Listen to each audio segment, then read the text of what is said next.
The Northsiders found their bats last night against their intra-city rivals with a dominant power performance. Tonight, John Lackey tries to get his season back on track, and Chris Sale returns for the White Sox. Catch the season finale between the Cubs and Sox next on Comcast Sportsnet.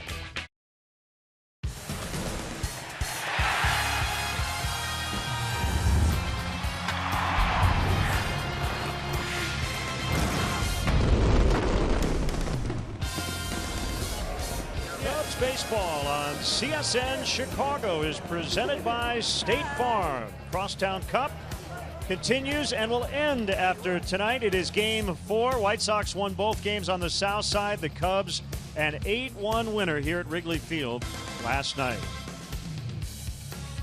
And great to have you with us for Cubs baseball. Jim DeShays and Len Casper. The Cubs pounded out 3 home runs. They've been scoring a lot late, and they scored a bunch last night. Yeah, Anthony Renato making the start for the White Sox was really good. He took a no-hitter into the 6th inning, and that continued a trend of Cubs struggling against starting pitching recently, but he made some mistakes ultimately, and the Cubs made him pay. Curveball to Chris Bryant stays in the zone. See you later. Javi Baez, a lengthy at-bat. He finishes it with a home run on a breakable. Then Jacob Turner throws a fastball center cut to Addison Russell with the bases loaded, and he delivers his first Major League grand slam. Aroldis Chapman in a non-save spot went 1-2-3 with a couple of strikeouts in the 9th. And let's get into tonight's starting pitching matchup. Should be a good one. Chris Sale back from his suspension. John Lackey needs a good one. Yeah, so Chris Sale has not pitched since July 18th at Seattle due to the suspension. He was really good in that ball game. 8 innings of one-hit baseball. He allowed no earned runs. Yeah, it's been a tough go for John Lackey since June 8th.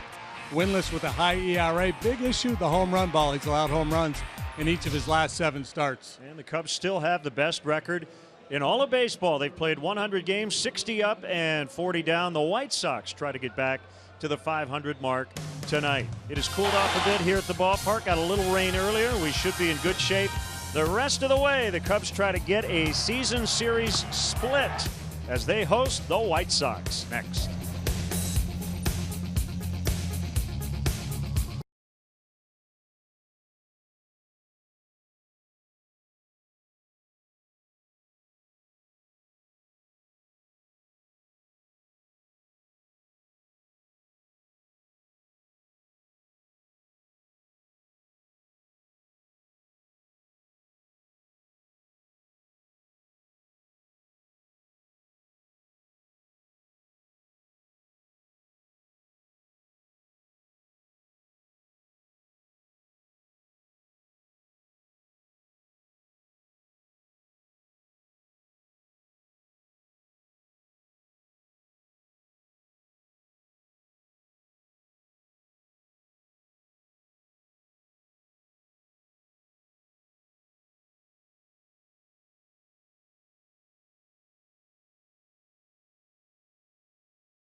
Baseball on CSN Chicago is brought to you in part by your Chicago area and Northwest Indiana Lexus dealer, who invites you to test drive a Lexus today. Blue Cross and Blue Shield of Illinois, through it all. Ford, inviting you to check out their fuel-efficient lineup at your local Ford store or at localfordstores.com. And by Southwest Airlines, transparency, low fares, nothing to hide. It has cooled off a little bit this evening. We've got a bit of a lake breeze, still some humidity in the air. We got some afternoon showers, but we are good to go tonight. We'll wrap up this 4-game home and home. Mentioned the Cubs 60-40. A 6.5 game lead over the second place St. Louis Cardinals, who have an early 3-0 lead over Jose Fernandez as they play at Miami in the 4th inning tonight. White Sox last night had their 4-game winning streak snapped. They've played well in this ballpark, however, 13-7 over their last 20 games here since 2009. Let's check out the White Sox Southwest starting lineup written out by Robin Ventura. Pretty similar to what we've seen most of this week. Eaton, Anderson, and Cabrera. 1, 2, 3. Abreu, Frazier, and Shuck in the middle. Deoner Navarro starting behind the plate all 4 games. Carlos Sanchez gets the start for Tyler Saladino at second base. And the pitcher, Chris Sale, will hit ninth. Who's where for the Cubs tonight? It's brought to you by Arby's, and you'll find Matt Caesar getting a start in left field. Fowler center, Ben Zobrist is in right. Joe trying to load that lineup with right-handed bats against Chris Sale. Infield, Bryant, Russell, Baez, and Rizzo. Wilson Contreras after a couple days off. Back behind the dish. And the Lexus pursuing perfection starting pitcher is the big righty John Lackey. Break-even record now, 7-7 with a 3.79 ERA, making his 21st start. As we mentioned in our open, it's been a bit of a rough go for him lately. But overall, still having a solid season. Home runs been an issue here lately. 17 home runs allowed on the year, but 9, I believe, in his last 7 ball games. Pitched well against the White Sox last year, but lost, allowed 2 runs in 7 innings. That was the first time he faced Chicago since 2010. There's a crew chief, Jerry Lane. He'll call balls and strikes. Scott Barry is at first. Tripp Gibson at second, and Hunter Wendelstedt at third. Yeah, Jerry Lane is the crew chief. They don't have 2. 2 crew chiefs? 2 Just Jerry one. Lanes? Just one. Great shot from above the left field bleachers tonight. Here is Eaton to start it. 2 for 11 with a home run in the series. Hands over his head, and Lackey fires. It's a fastball, and it is a strike call. Well, White Sox hitters can count on a lot of that. First pitch strikes, and oftentimes he attacks with that fastball early. Fastball that'll top out at 96, at comfortably 92, 93. Mostly two-seamers, runners away from the lefties. Slider has been his best pitch. Also a curve and an occasional changeup.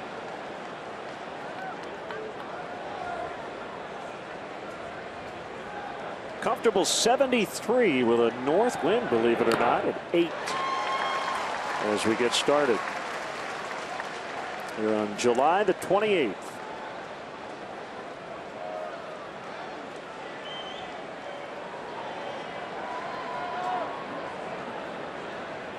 The wind and the 2-2 offering.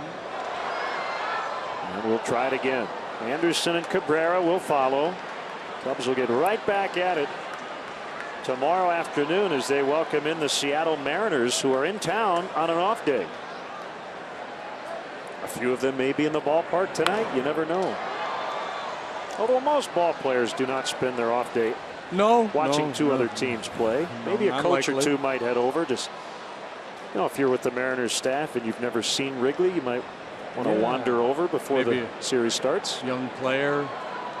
Maybe he's got some family in town. Hey, Dad, let's go to Wrigley and check out a ball game.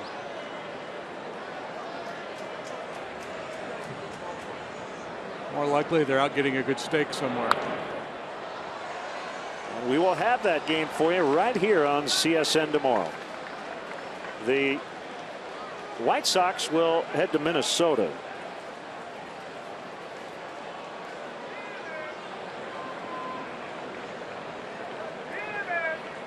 Another 2-2 swing and a miss. He finally got him on the 8th pitch of the at-bat. Oh, we talked a lot about it over the course of this season. The John Lackey slider has been one heck of a pitch for him. Good depth on that one, and he punches out Eaton for the first out of the ball game.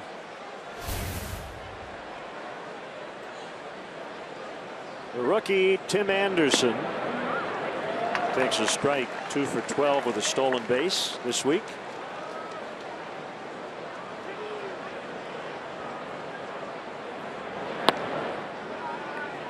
Lackey usually works with a pretty brisk pace.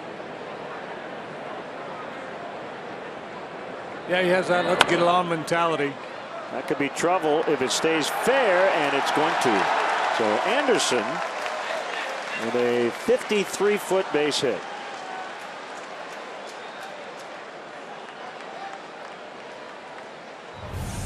Well, this is a little annoying from John Lackey's point of view. Gets weak contact, a little slow roller. There's no option for Bryant but to let it roll and hope.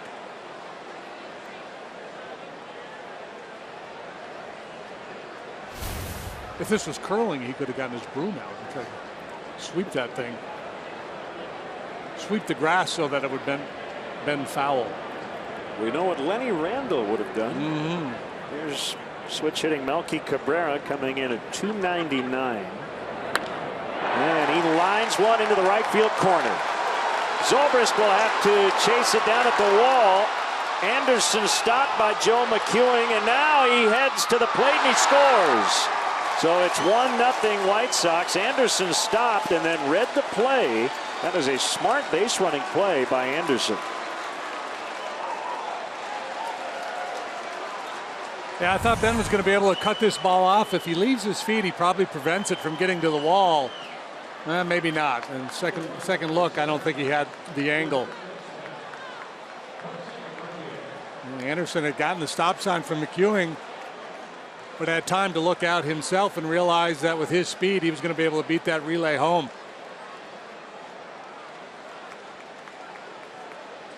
Usually when you see a base runner stop and start again, it usually turns out to be a bad decision for the base runner, but this time it pays off.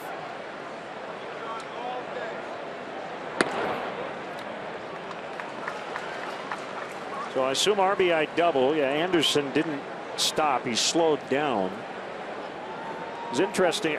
Joe Madden, in his long radio interview the other day on The Score, he talked about third base coaches. And Joe is such a breath of fresh air because there's a lot of things that he believes that go against the grain. And one of those things is picking up your base coach. He said everybody says, when you're heading to second base, you have to pick up the third base coach. There's a dribbler back to the mound, and Lackey bobbled but has time. He said, when the play is behind you, absolutely. But he said, when the play is in front of you, I want my base runner to read the play. So I don't think Joe McEwing will have any problem with Anderson's decision, because Anderson did slow down, as coach told him to, and then he read the play. Right. Which is really what you're supposed to do. Yeah, and normally that's with the ball, like a base hit into the alley in left center. A base runner is really not going to react to the first base coach because he can see the ball out in front of him in left center. It's that ball in the right field corner for the batter runner we see so often peeking back over his shoulder as opposed to picking up the third base coach. That's the one that really gets people's attention. Todd Frazier batting fifth tonight. 29 home runs and batting just .215 on the year. Just 3 out of 20 in his career against John. And the one guy in this lineup that has very good numbers against Lackey is the guy who hit the RBI double, Melky Cabrera.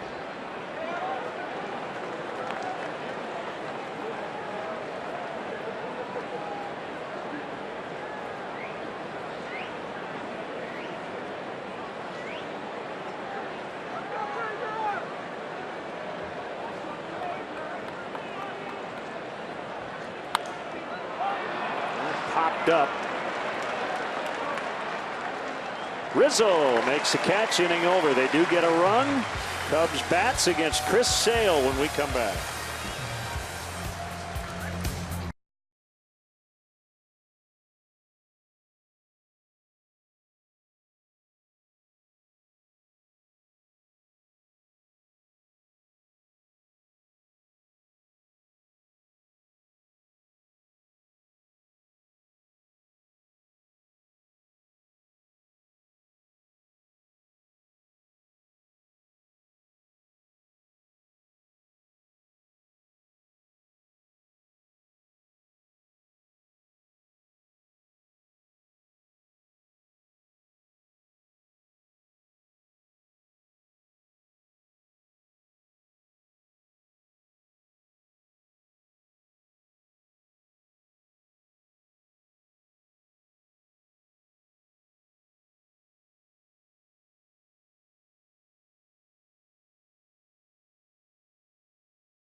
By Binny's Beverage Depot, and if Dexter Fowler gets a hit here in this first plate appearance, Binny's will donate $100 to the Greater Chicago Food Depository.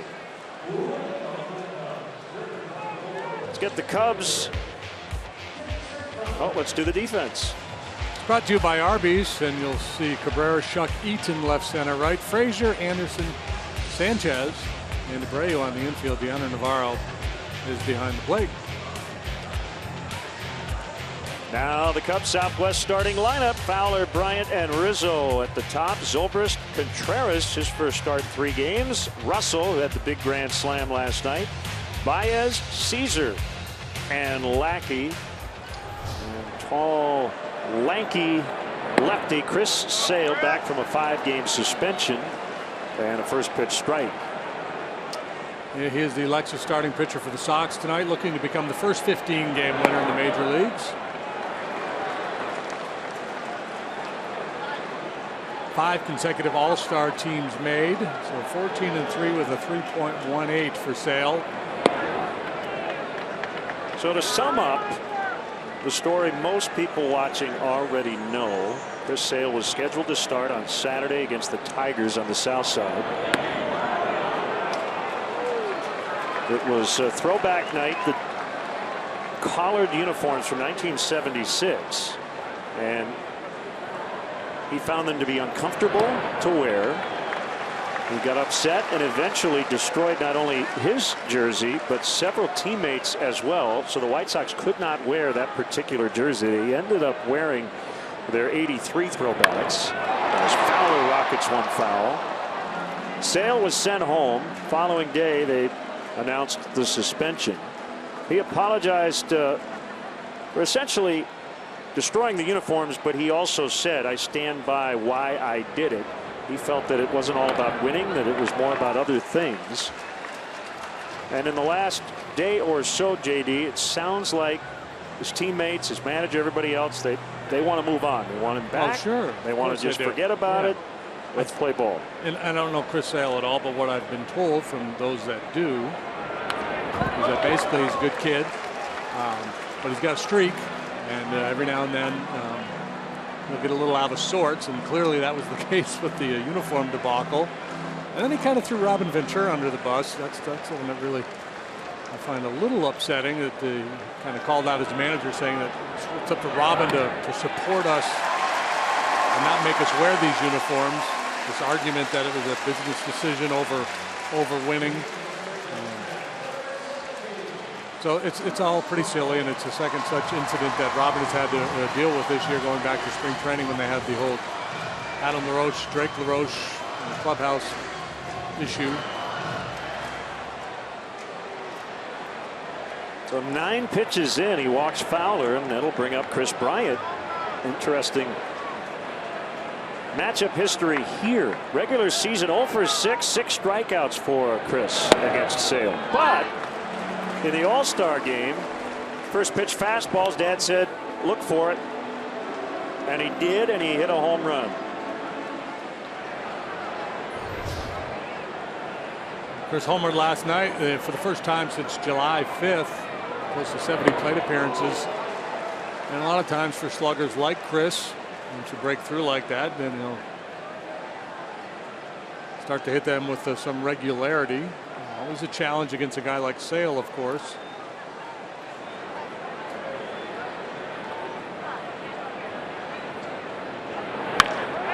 Bryant in the air to center. Way back. Off the wall. Just below the basket. Fowler around third. He will score, and we are tied. A little noise early for both clubs. This gets the fans into the ball game as not a home run, but an RBI double delivered by Chris Bryant. It's a changeup, and Sale's got a good one. Just doesn't have a lot of sinking action. Stays on plane up above the knees, and Bryant does a real nice job staying through that ball. It's always a point of emphasis for Chris, staying through the middle of the diamond, being able to drive the ball the other way. On another night, it flies out of here. Tonight, he'll settle for an RBI double. So 1-1.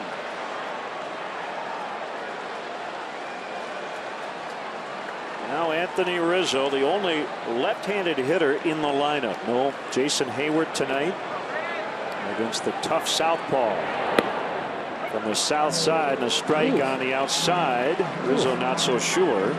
So it's Jerry Lane calling the pitch in relationship to the hitter and not to home plate. As Anthony's right on top of the plate, so it kind of feels like it's a strike. It's clearly off the edge.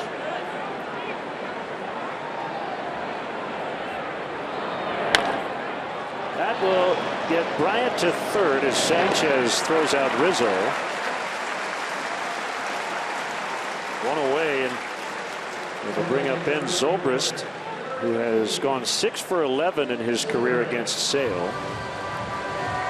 Sale is from Lakeland, Florida. Went to Florida Gulf Coast University, where he was a teammate of a former Cub pitcher Casey Coleman.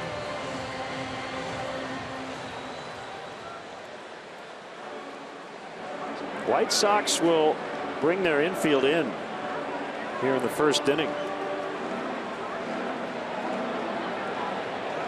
Yeah, but that's all about Chris Sale. That's Robin trusting that if Zobrist gets a base hit through the infield, that Sale's still going to be able to control the damage. Got your ace on the mound, you don't concede anything.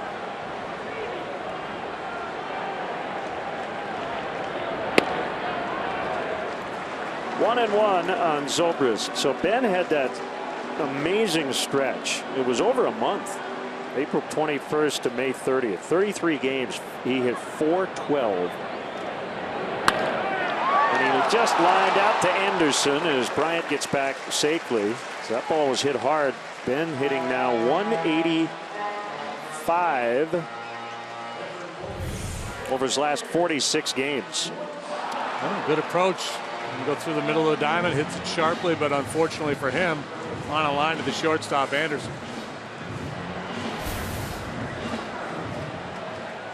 Two down, and it's the catcher Contreras.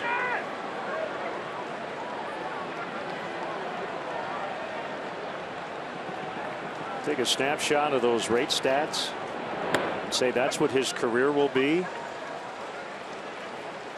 You immediately buy 282, 373, 479. 0-2. Yeah, absolutely, you buy.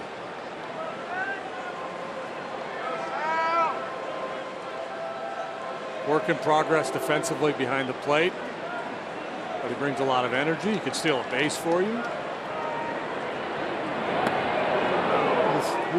Oh my goodness. Yeah, that's the pitch. That backdoor slider with that arm angle, so easy for a right-handed hitter to give up on that pitch. And there's a lot of called strikes out there. That time Jerry Lane whiffed on it. Contreras chops one to Anderson. That will end the Cubs first. They tie it on the Bryant double. It's 1-1.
Cub fans, tickets are available for the upcoming series with the Marlins on Monday through Wednesday. That's August 1st through the 3rd. Don't miss the action here at Wrigley Field. Visit Cubs.com to get your tickets today. Marlins have a good ball club. They just welcomed D. Gordon back into the fold after serving an 80-game suspension. Ichiro in hot pursuit of his 3,000th major league hit. They never lose at home when Jose Fernandez pitches, but he's down 5-0 to the Cardinals tonight. Michael Wacha is out pitching him. 0-1 on J.B. Shuck. Fernandez a lot and one in his home ballpark, right? Right. One loss and a whole bunch of wins. John Lackey's been good in this park, a 2.84 ERA, and that's the highest ERA here at home for any of the Cubs starters who lead the world in that department.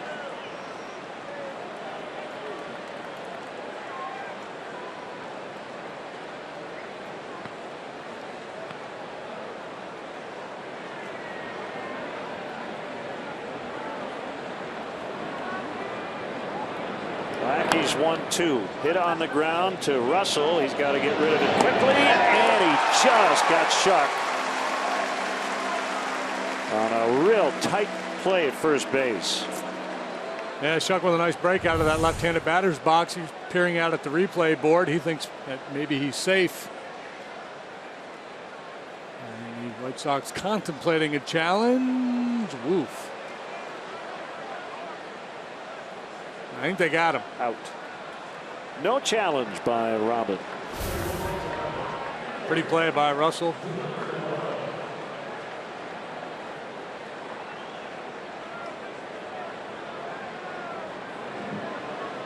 Deoner Navarro has started every game of this series. He's 0 for 8, but he did lay down a key sac bunt in the 9th on Monday, which helped lead to their game-ending run.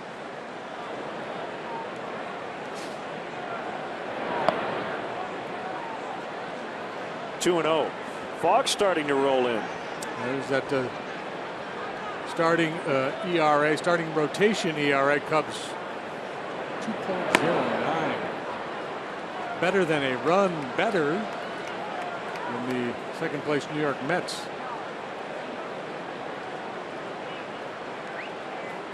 Got some low clouds starting to hover around the ballpark.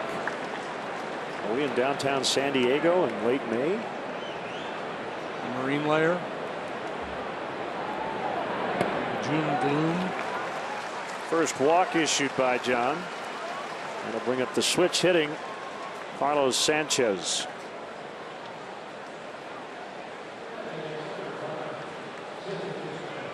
So all 5 Cubs starters are in the top 20 in Major League Baseball in home ERA. No other team can boast more than 2. Yeah, they pitched really well here. Relievers too. The entire staff, starters and relievers combined, 268 at Wrigley Field. Best in the major leagues.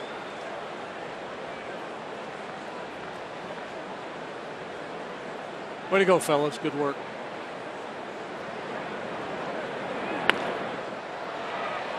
Sanchez has been on that carousel, called up for the 4th time this season yesterday to replace Brett Laurie. He was put on the disabled list. Get your elbows off the table, fellas. Think you're at a ballpark or something? Ground ball. They'll try to turn it. 6-4-3. And the inning is over as John Lackey chatting with Jerry Lane. 1-1.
Nelson Cruz and the Seattle Mariners. Coverage begins at 12:30 with Cubs pregame live.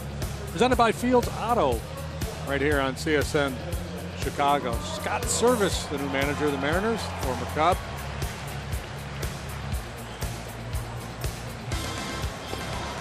Kyle Seager. Nelson Cruz fouled a ball, I think, off his foot the other day. Not sure if he'll be ready to return tomorrow or not. John Lester, Hisashi Iwakuma, starting pitchers in that ball game. Manana.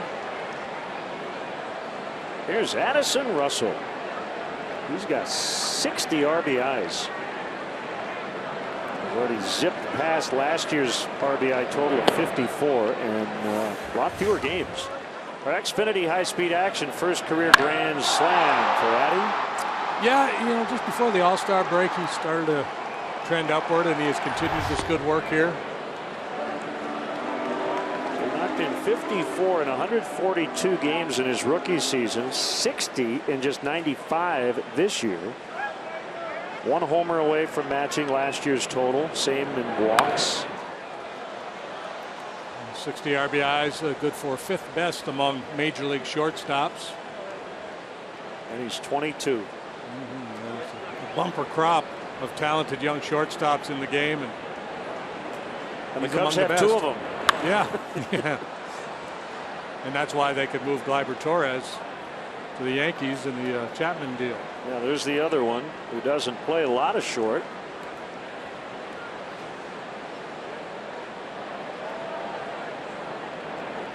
Sales 2-2. So and it's now full. Sale, you know, he can get 98. He's hit triple digits with his fastball before, averaging right around 93 miles an hour, down a little bit this year. But I think by design, he and Don Cooper talked this winter, and the plan was to try to be a little bit more of a pitch to contact guy. I mean, at the end of the day, you know, you're going to be who you are, and under pressure, he's going to try to get you to swing and miss. But the idea was try to get more early contact, keep the pitch count down, pitch deeper into ball games. And he has been successful. The strikeout rate is down. Let's see if that one will stay in play. Now the wind will get it to the seats and give Russell another opportunity. Sale trying to become baseball's first 15-game winner. And he does not have a double-digit strikeout game this year. He had 13 last year, which speaks to what you were just talking about. He's completed 3 games. This one will be playable. Foul ground, and it's Abreu.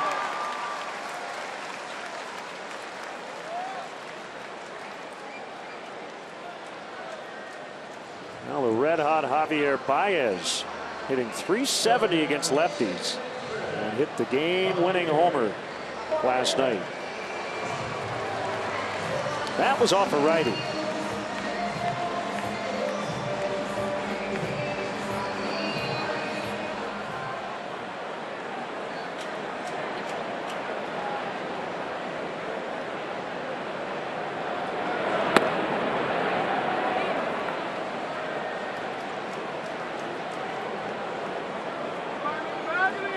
Sale listed at 6'6", what about $180? He is wiry.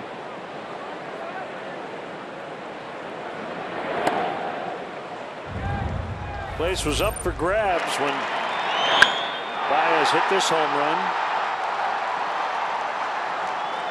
That was an XL. Yeah, there was not much doubt about it. He gave it the full treatment.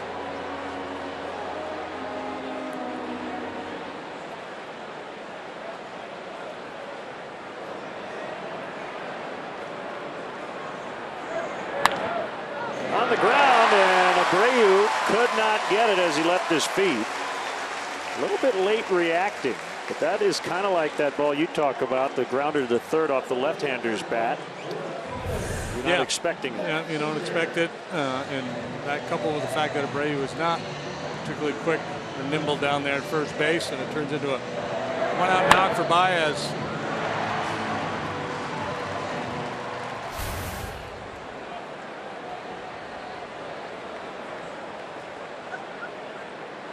Matt Caesar batting 8th. Very productive year as a part-time player, particularly as a pinch hitter. Take your starts where you can get them. You got the platoon advantage, but you're facing one of the best in the game in Chris Sale. Yeah, one of those good news, bad news deals, right? The manager tells you, hey, you're in there tomorrow. We'll give you a start. Hey, thanks, kid. Here's the reason why. Chris Sale's pitching.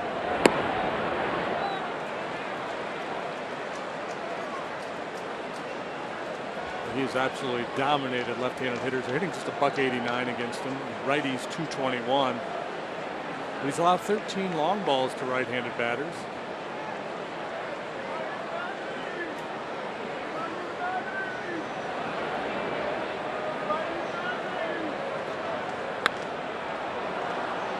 That will get out of play off to the right.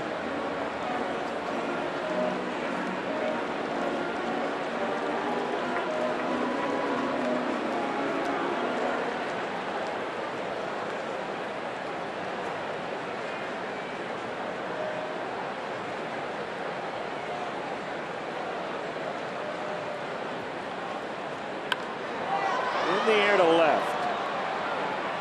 And it's Cabrera to haul it in. That's out number 2, and it'll bring up the pitcher Lackey.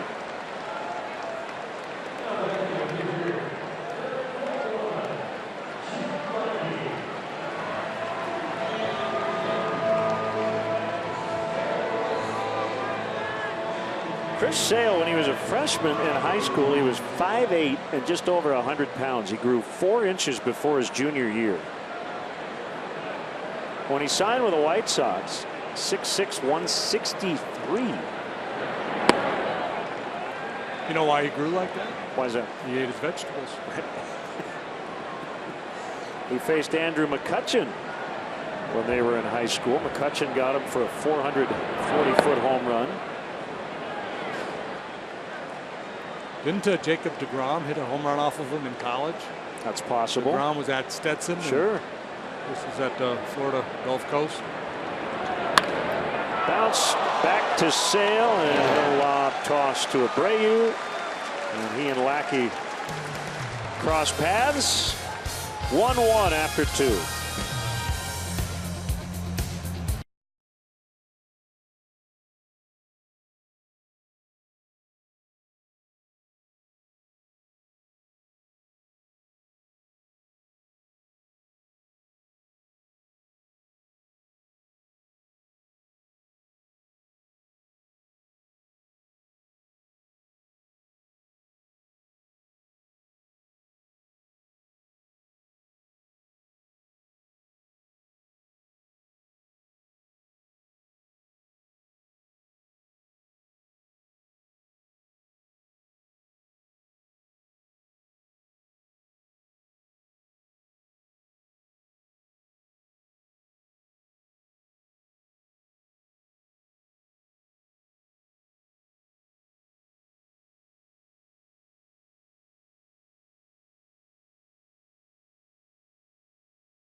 Our Cubs insider all season long on CSNChicago.com, presented by Nationwide's Jeff Vukovich, serving the community for 38 years. Go to jeffvuk.com. Nationwide is on your side.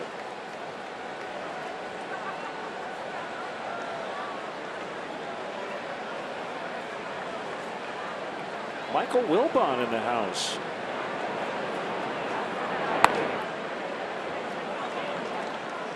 A lot of celebrities here last night. Charles Peanut Tillman. What a great stretch. Fun interview, too. Did he say right when he was born? He said he looked like a peanut. Yeah. So his aunt. That was a pretty easy. Like a peanut. Easy nickname, I guess. Sale rolls to Baez.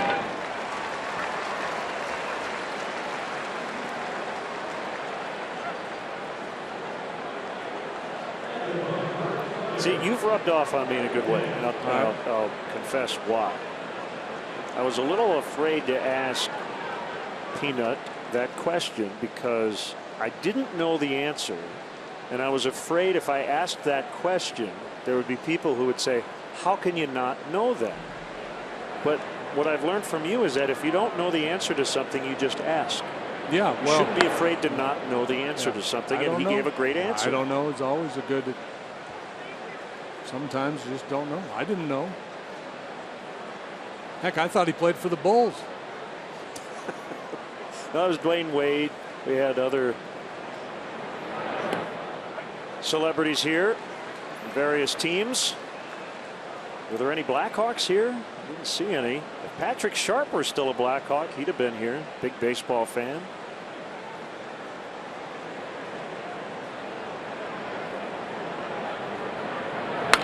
Look out. Working bat. Should do be.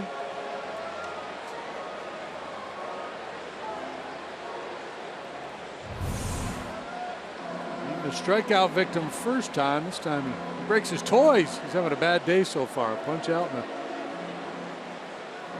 broken timber.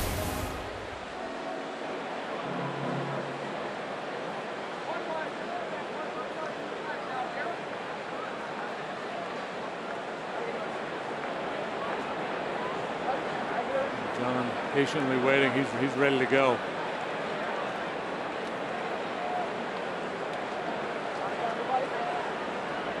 And body language anytime. Got places to be. Just outside.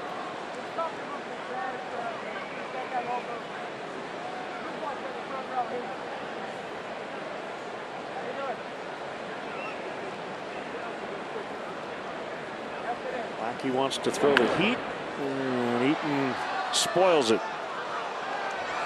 Hitters will not walk away from a John Lackey game complaining about not being challenged. He will throw a lot of fastballs. He's willing to throw a fair number of them over the heart of the plate. He's usually really good first time through the batting order with that approach.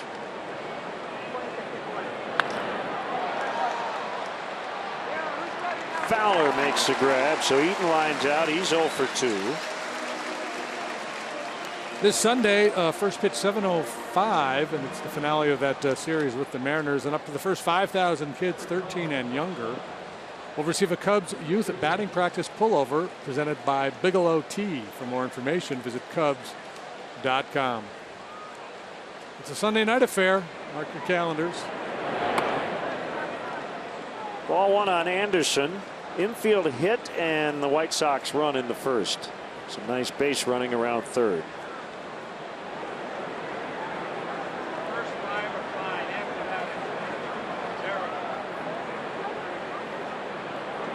Lackey home, and a fly to center. Fowler turning, and he's got it. And that'll end the inning. White Sox go 1-2-3. It's 1-1 in the third.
tomorrow. Watch history unfold as the Bulls introduce their newest star, Robins native Dwayne Wade, to the media. Live coverage from the Advocate Center starts at 2 on CSN Plus and will stream live on CSNChicago.com. Cubs batting here in the 3rd inning. And Fowler swings away and fouls.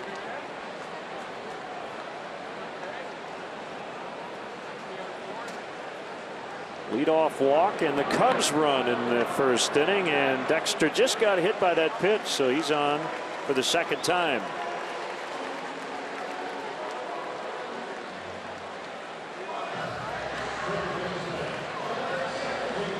Fowler doing his piece at the top of the order, working the leadoff walk in the 1st, and now he takes his back foot slider literally off the back foot.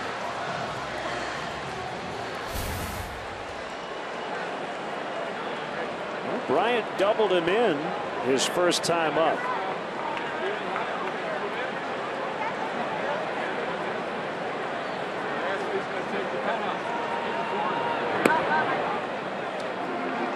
Now they say this is a game of adjustments. I made a big adjustment.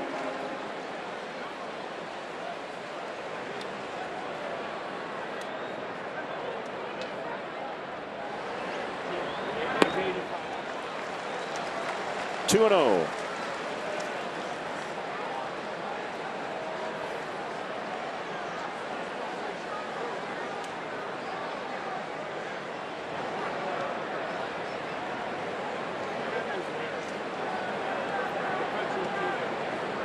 Hitters count here for Chris. 3 and 0.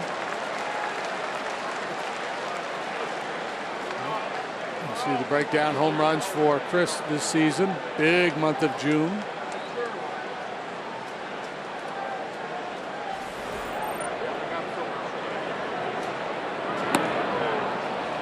And he walked him.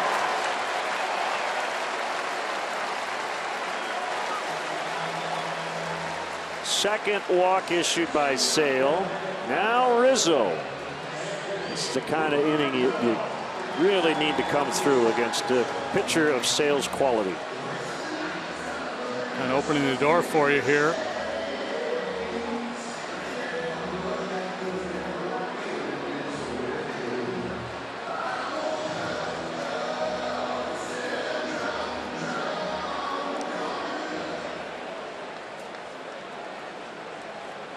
I think Anthony, against a guy like Sale, we'll go into kind of a survival mode a little bit earlier, willing to maybe sacrifice some power just to try to hit a line drive to the outfield.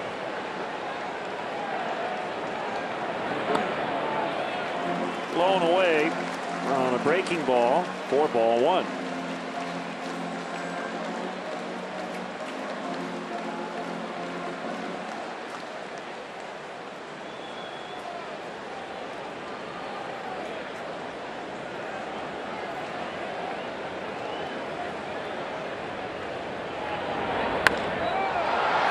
Ball left center. No chance for Fowler here to tag. Cabrera basically took it away from Schuck. I don't think it would have mattered who caught it because of the area in which it was hit. Fowler was not going to advance, but unless there's a collision and they both fall to the ground, then something damaging could have happened for the White Sox. But Cabrera, yeah, unyielding. You see Schuck's calling it. Both guys are screaming. It's hard for either one of them to hear the other. Now ultimately, the key is to get it out, but looked to me like Schuck was saying, hey, I'm the captain out here. Cabrera's saying, hey, did you see that throw I made the other night? On the captain now, Irish.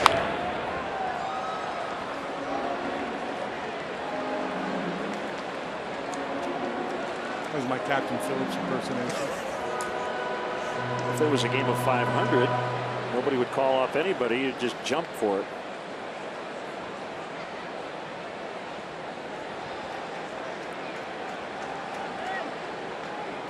And Zobrist requests time.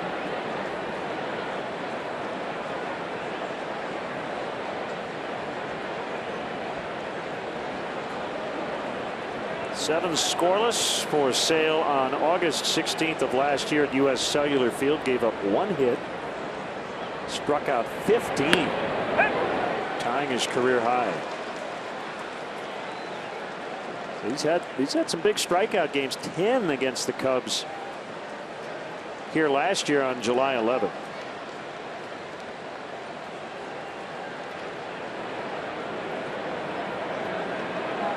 I would point out a statistical fact here, but I'm going to wait. Because there are 2 strikes. You probably know what that note would be about tonight's game. Tonight's game. Based on what I just told you. He's been really good against the Cubs. Both those starts coming last year. Previously worked a couple times in relief.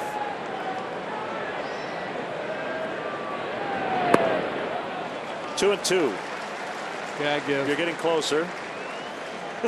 I give. 25 strikeouts in those 2 starts. Tonight. Dot, dot, dot. He's pitching to contact. But in these situations with a man in scoring position, he's thinking about the punch out. Down the right field line, and it will get out of play. All right, I'll say it. He doesn't have a strikeout yet tonight. Yeah.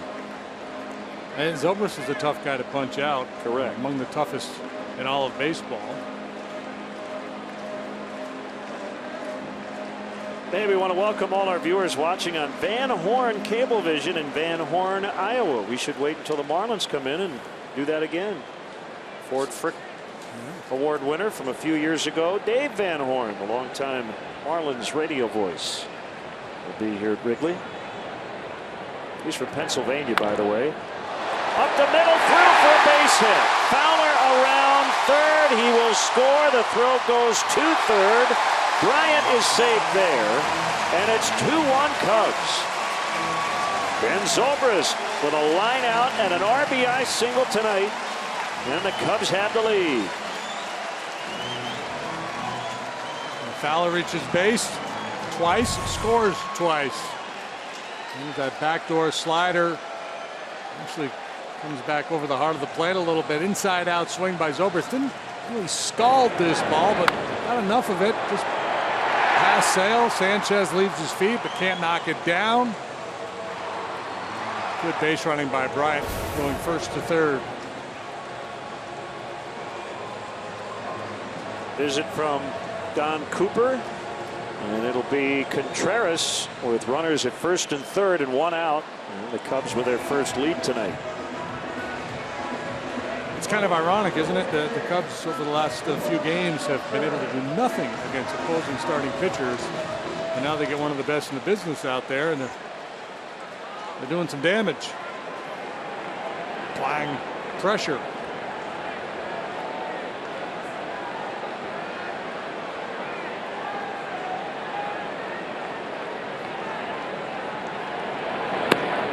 Outside on Wilson.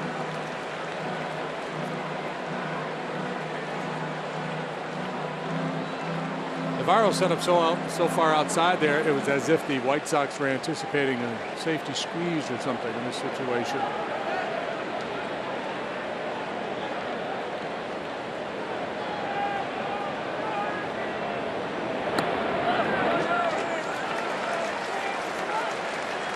Two balls, no strikes. Ichiro with a double. He's 2 hits away from 3,000. Marlins making a comeback, trailing the Cardinals 5-3 now in the bottom of the 7th.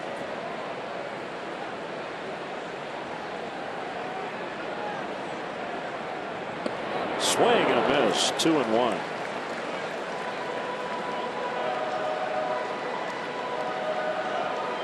Contreras coming in with an 18-game on-base streak. Missed back-to-back starts. Back in the lineup, catching, batting 5th tonight. Sale kicks and fires, and it's fouled upstairs. 2-2.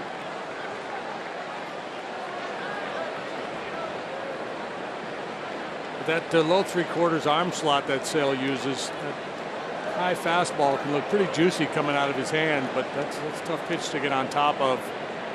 Really tough pitch to pull.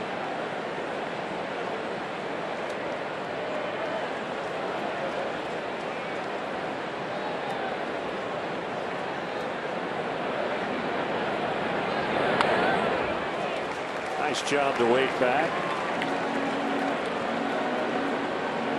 Just stay alive.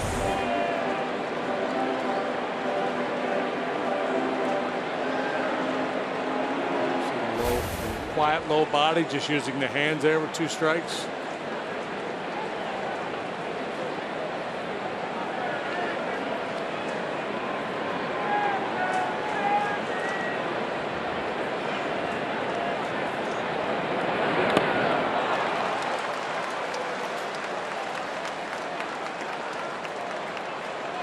Still 2-2.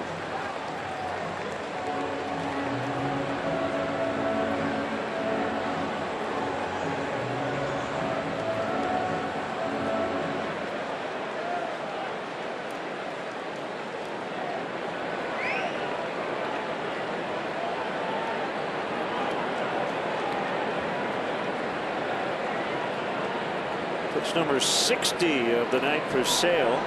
On its way. Ground ball, double play ball. 6-3. Inning over. Table setters, though, have done their job. Top 2 guys on all 4 times. Fowler has scored both Cubs runs.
This morning's visit by Kyle Hendricks to the Adult Down Syndrome Center at Advocate Lutheran General in Park Ridge.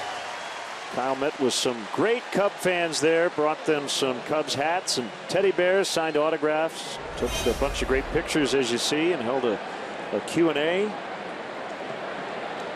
Cubs players all do great work in the community. Yeah, Kyle's been out there a lot.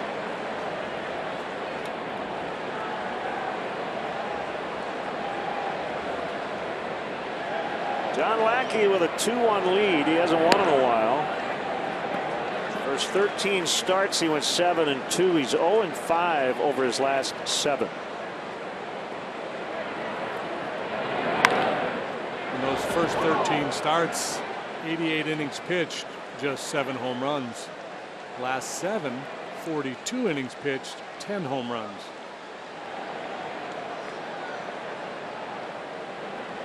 But during this stretch, they haven't all been bad. He hasn't picked up any wins, but he's had some good starts.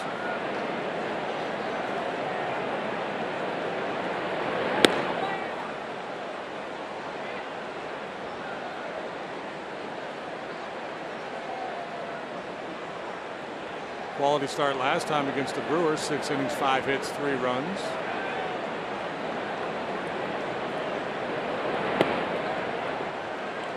Eight innings, pitched 4-run ball against the Rangers in his first start after the All-Star break. It's good enough to win quite often. Wasn't that day.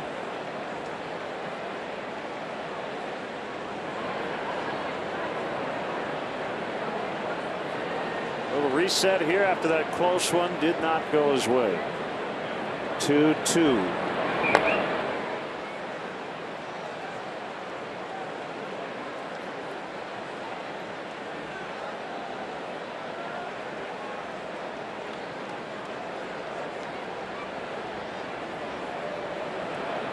Three and 7 lifetime, 16 starts against the White Sox, but he hasn't seen that much here the last few years. Good slider, lane changer there as he gets Cabrera. Opposing hitters are batting 101 on the John Lackey slider this year. That's when they put it in play. And it's perfectly placed. Buries it down and in on him.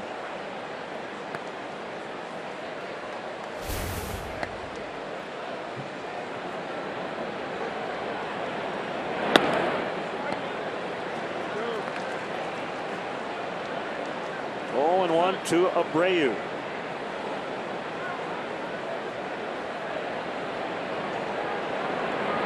Four out of 12 in the series.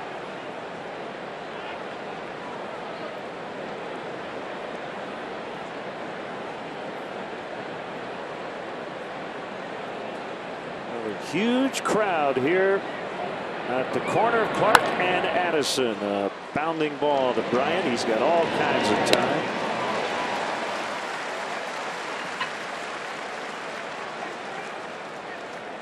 Can't say it about a lot of them anymore, but when we say good night at the old ballpark, we mean it.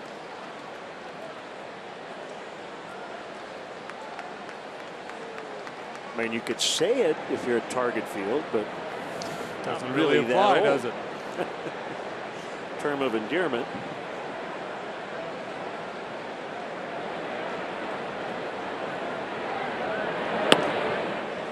Outside on Todd Frazier.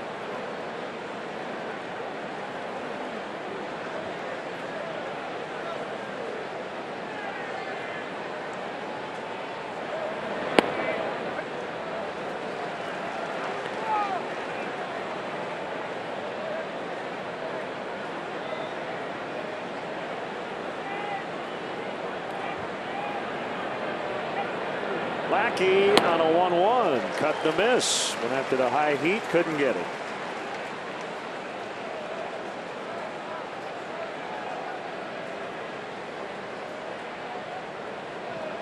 Not over in Miami. 5-4 Cardinals as they go to the top of the 8th.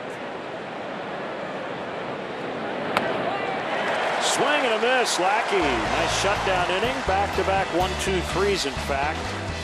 Cubs lead 2-1 in the 4th.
Well, welcome back to Wrigley Field. Cubs on top 2-1. This is your fourth live game report. We move to the bottom of the fourth, and Ben Zobrist talked before the game about how getting the offense rolling early would be a big thing for this team. Of course, he was the one with the RBI go-ahead hit there in that last inning. And guys, he said, you know, a lot of our offense has come in the 7th inning or later these last couple games. And in fact, it's 16 runs to be exact over the last 4 games. But Ben said, you know, when it comes to the postseason especially, they got to get to these pitchers early, and he's seen Chris Sale more than any of the Cubs, and he said that'll be the test for us tonight, is to really get his pitch count up, and we're seeing him at 60 right now. So Cubs doing a good job in terms of what Ben Zobrist was talking about earlier. They have the 2-1 lead over Chris Sale. Thank you, Kelly. And his pitch count just over 60 starting the bottom of the fourth as Russell taps in front of the plate. Navarro jumps on it and throws him out.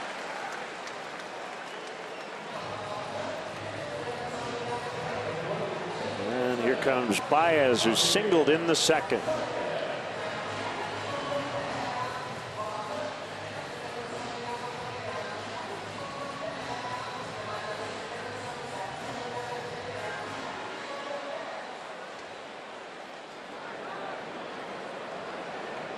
I remember last spring, Joe Maddon's first as the Cubs manager,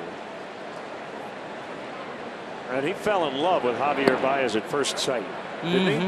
I mean, he was like, this guy is going to be great. And you can see why Joe was so fond of him. That will just reach the seats. Well, managers love players that allow you to manage. And when you've got a guy who you can move around the field and he can be above average anywhere you put him defensively, you can run with him. Obviously, there's a lot of thunder in his bat. But he does a lot of little things that a guy like Joe Maddon would really appreciate. We've talked about his ability to make tags, how quick his hands are. Smart base runner. Just has great baseball IQ.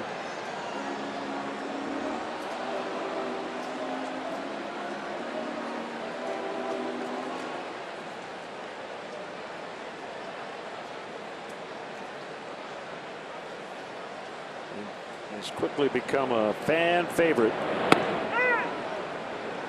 And a called strike 3. That is the first one for Sale. It comes here in the 4th inning.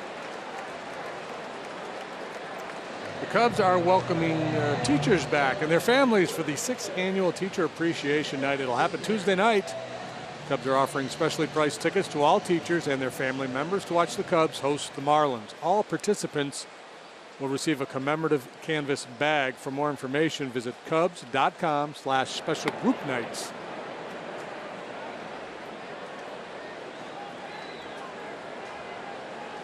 Sale looking for his first 1-2-3 inning of the night.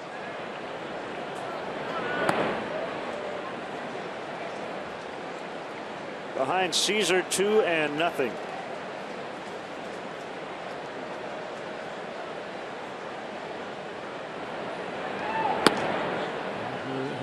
The dilemma for an 8-hole hitter, not now on 3-0, but on 2-0. You think, well, 2-0, maybe he's going to challenge me with a hitter, challenge me with a heater, take a big swing, try to do some damage. You get the pitcher on deck, so your primary responsibility here is just to keep the inning alive, and if nothing else, clear the pitcher's spot in the batting order.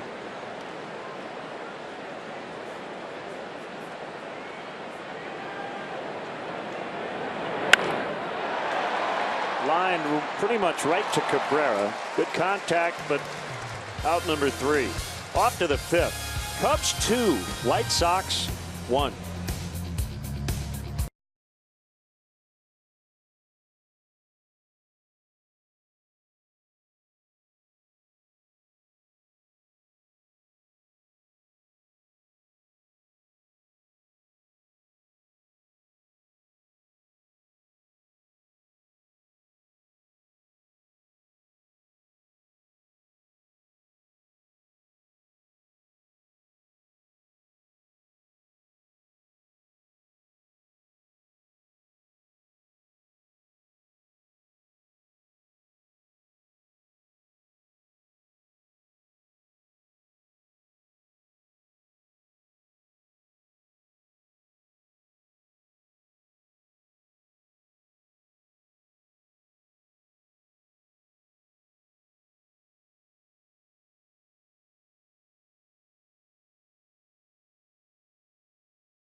For greater coverage of baseball, brought to you by T-Mobile. Last night, Angels and the Royals. Raul Mondesi Jr. lays down a bunt. The throw gets away at first base. 2 runs score. Mike Scioscia and Phil Cuzzi chatting. Scioscia was convinced that Mondesi ran out of that running lane, and it looked like he was right. They ended up reviewing the play. It took like 6 minutes to review it. They decided not to overturn it. And Scioscia protested the game because he said it's not a judgment call. He said it's misinterpretation of a rule. So Cuzzi had Mondesi running inside the line in jeopardy the whole way, stated it's okay because he was stepping back toward the bag, which is wrong. And Major League Baseball, what do you think they did? I would say they upheld the call. They did. They have denied the Angels' formal protest. Joe Torre ruled on that today. Yeah, we see that play from time to time, and especially in a ball like that where the catcher has an angle, a clear angle to make that throw. I mean, I understand Mike's point, letter of the law. He's got an argument. Caught by Russell to get shut.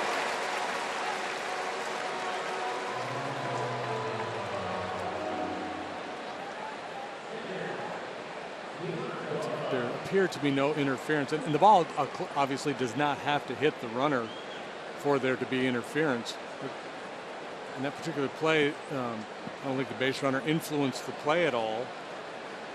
And the throw got there about the same time the base runner got to the base.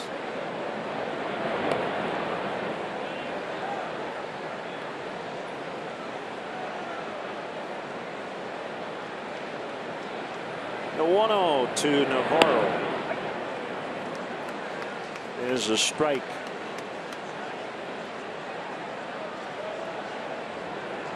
By the way, Mondesi turned 21 yesterday. Well, happy birthday, Raul. Hey, we've got to remember next time Rizzo comes up, he might be in the next the bottom of this 5th inning. Watch Navarro and Rizzo having a fun little game where Navarro throws dirt on the plate.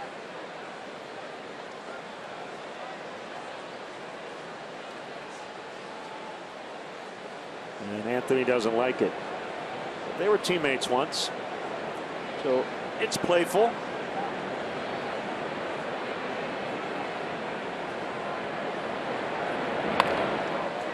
Ground ball to Russell.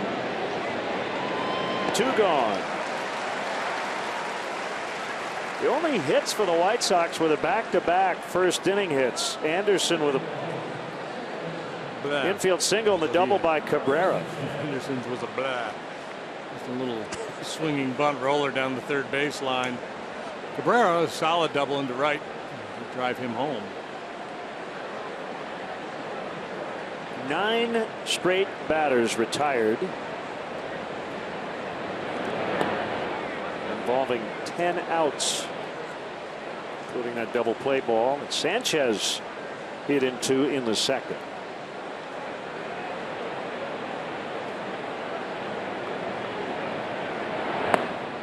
Yeah, that was big because that meant Sale led off the next inning, and that would be the case again here if Mackey can get Sanchez. Sale would be leading off the 6th.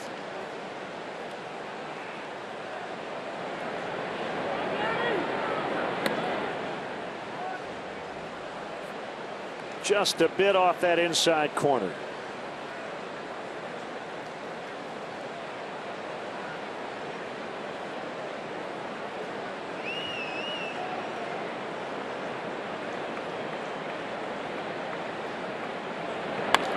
Sharply hit ground ball. Backhanded by Baez, and he makes the play. 3 consecutive 1-2-3s for Lackey. Cubs have a couple. White Sox have 1 fewer.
John Lackey with a 2-1 lead over Chris Sale, and he'll lead it off for the Cubs here in the bottom of the 5th.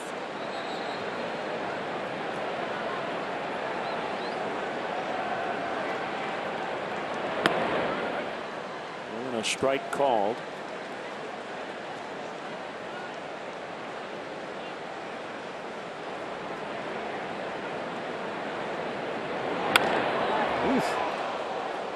Out front and pulled it foul.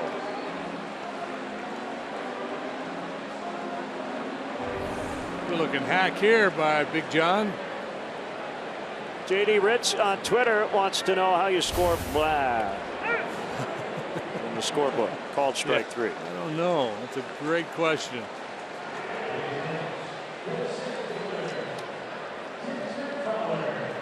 Hey, join the Cubs for their annual Scout Night, Tuesday, August 9th. Cubs offering special price tickets to scouts as well as their families and friends to watch the Cubs host the Los Angeles Angels. All participants will get a Cubs-themed scout patch.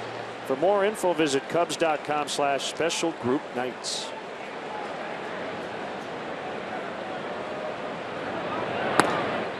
In tight on Fowler. No official at bats. 2 plate appearances, a walk, hit by a pitch, 2 runs.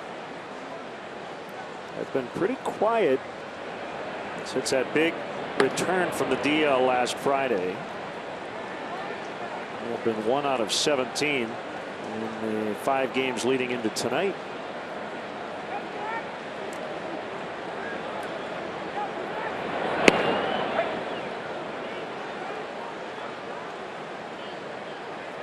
Huge ovation for Scottie Pippen.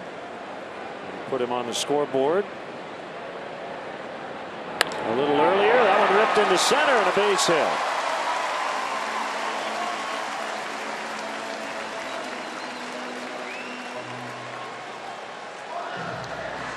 Third time on base tonight for Fowler. This time it happens with 1 out. Fastball down over the plate.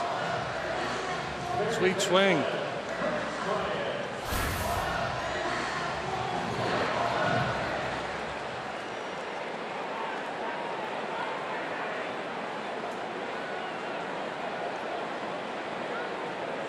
So I cannot tell you the last successful protest.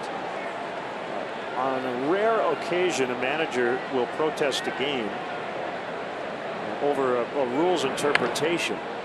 The umpire will look up in the press box and kind of do the finger thing with like a P to indicate that it's being protested. I'm pretty sure the Pine Tar game was the result of a protest. Yeah, that's if right. the protest is upheld, usually what happens, right, you go back to the moment of that particular controversial call, and then you essentially play like a suspended game. You finish it from that point. And it's, again, you cannot protest a game based on a judgment call. It has to be on interpretation of a rule, which should be more difficult now to do because we have replay, which involves rules checks. So if a crew chief or a crew has any sort of issue with, well, we got to make sure, they can check with New York.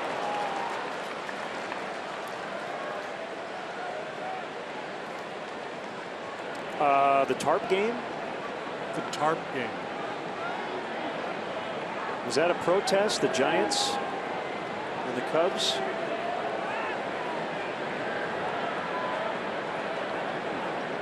I think the Giants protested and won, right? Because the Cubs were leading. Funny, it was a couple years ago. Yeah, you're asking the wrong guy, man. It was 4,000 games ago.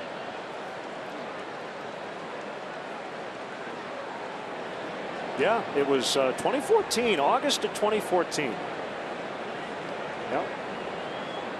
Cubs were ahead 2-0. They had to deal with the malfunction of a mechanical field device. Right, so that wasn't a rules interpretation. That was a separate category, subcategory B. Called strike 3. Bryant is out. First time Sale has retired him tonight. That's that signature backdoor slider that catches the outside corner. Just giving it a good look. Didn't think it was going to make its way back to the corner, but it did.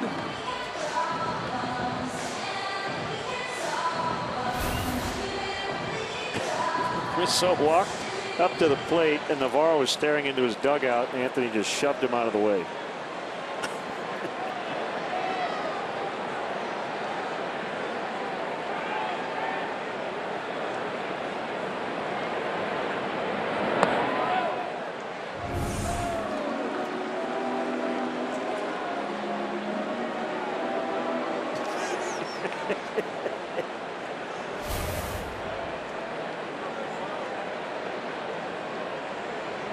All right, so 2014, Giants protest upheld. Previously, 1986, the last successful protest. So it is rare.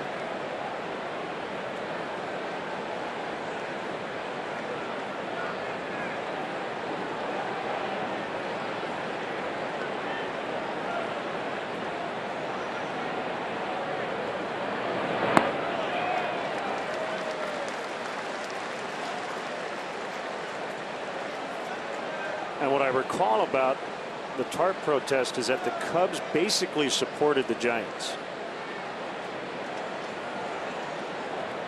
Now, they didn't feel it was fair to have that game end the way it did.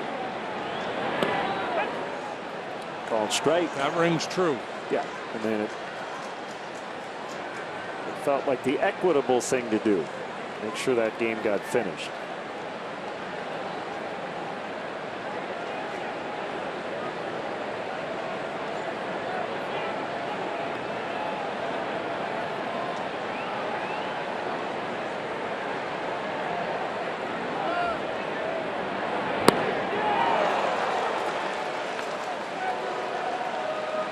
Three and two with 2 outs. Fowler will take off with the pitch.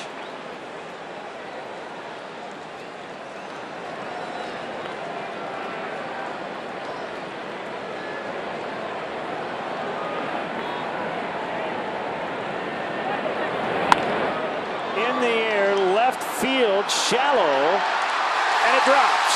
Fowler to third. Rizzo will have a bloop single.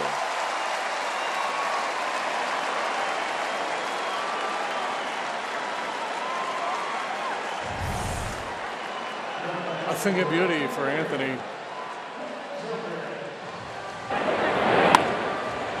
See where Anderson's position over behind second base. There's no chance for him to make a play on that one. Frazier's got a long way to go, as does Cabrera.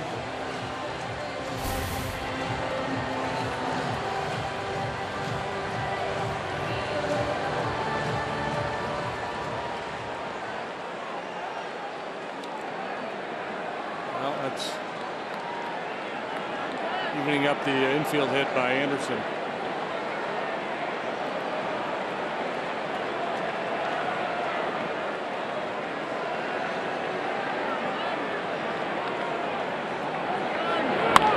Zobrist fouls out of play. Go ahead RBI single for Ben in the third inning.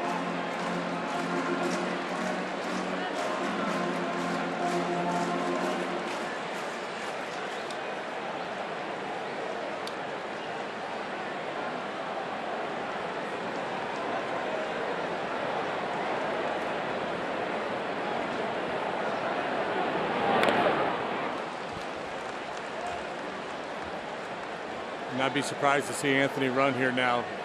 2 outs, 2 strikes on Zobrist.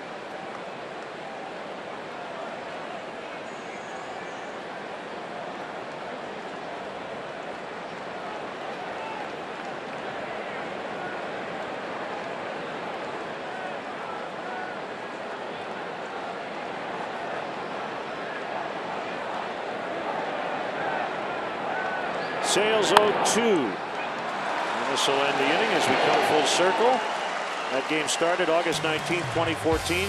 Ricky Renteria was managing the Cubs. They finished it 2 days later, and the Cubs beat the Giants 2-1.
On CSN Chicago is presented by State Farm.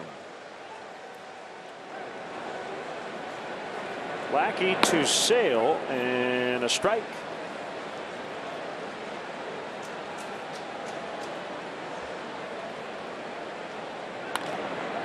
Up the middle, and it hits second base, and Sale is on.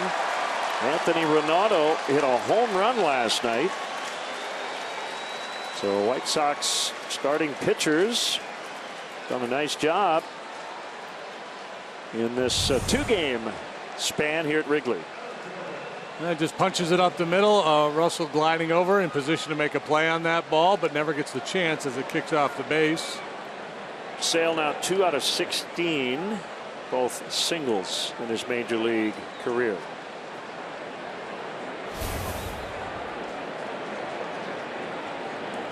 You see Sale has about a 3-foot lead. First pitch changeup from Lackey, a pitch he doesn't use all that often, but third time through the order, going to mix it up a little bit.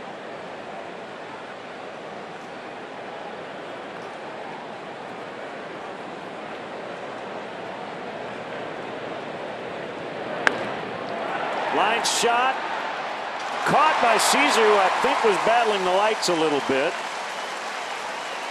That's the first out. Yeah, that could have gotten very ugly. The ball got in that trajectory there where it becomes problematic for the outfielder. He had to fight it.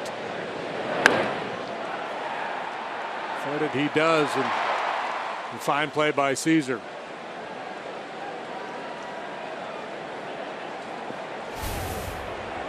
One out now. Anderson, the shortstop.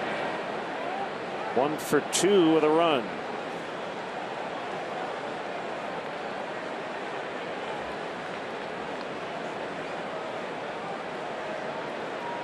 Pointed it out earlier this week. Anderson has walked twice in 180 plate appearances at this level with 53 strikeouts.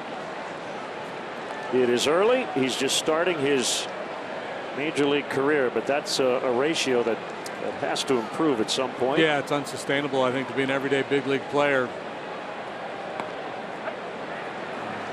2-1. You'd have to hit for such a high average to justify your spot in the batting order. If you never walk, unless he's going to hit a bunch of home runs. 2-2.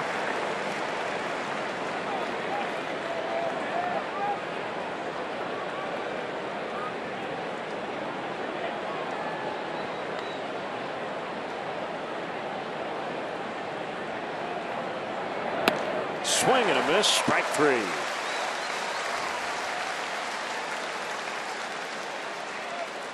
Lackey dealing here tonight. This little Laredo drop down heater.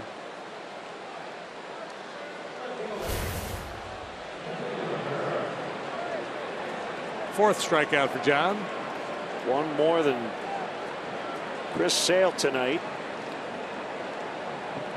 Cabrera last night ended an 11-game hitting streak. RBI double in the first and a base hit. Zobrist will get it back in. Sale to second. And it'll get Abreu up with 2 men on. Yeah, I didn't check in with Hawk and Stoney, but I'm guessing somebody over there would have had Melky as their pick to click. And given as hot as he has been and the work he's done against John Lackey in his career. Got 2 knocks tonight, double and a single and RBI. Abreu has grounded out twice.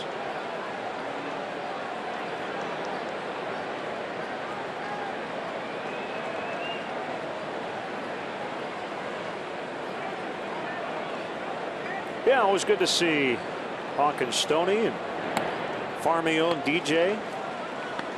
See them a few times in spring training, and then whenever we match up in the regular season. And we saw Jason Benetti the other night over at U.S. Cellular.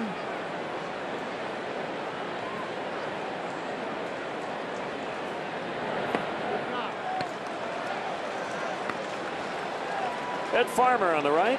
Aaron Jackson on the left. Two of the four White Sox broadcasters tonight at one time played for the Cubs.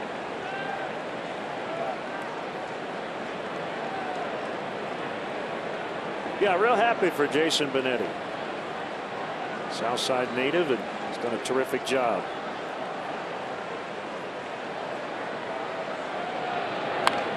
Fouled back by Abreu, 2-1.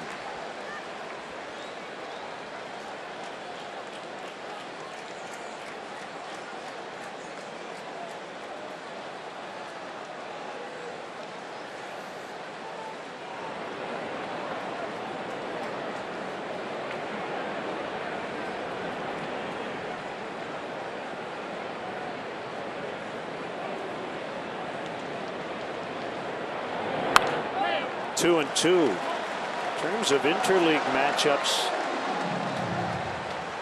put this in the top three, right? In terms of rivalries. Oh yeah, absolutely. Anytime you're in the same town. I could claim it might be the best. Yankees, Mets, Dodgers, Angels, Giants, A's. This is a pretty good one. 3-2.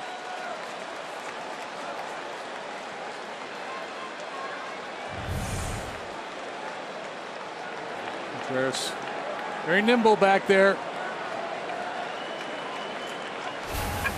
These two teams met up in the 1906 World Series. The Yankees Mets was 2000.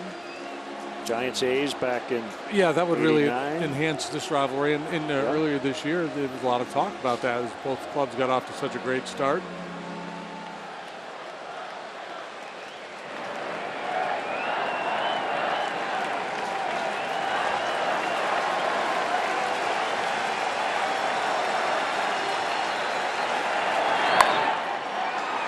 Fouled away. Well, I'm not talking rivalries. I'm talking interleague rivalries. I'm going to get a lot of, well, no, Cubs Cardinals is better than this. Well, you're talking about the interleague only rivalries. Cardinals Royals is a good one. But yeah, I think, you know, the ballparks being about 9 miles apart. Yeah, and the north side, south side thing, Absolutely. that dynamic doesn't exist in New York. I mean, there's Yankee fans and Met fans, but it's not as defined.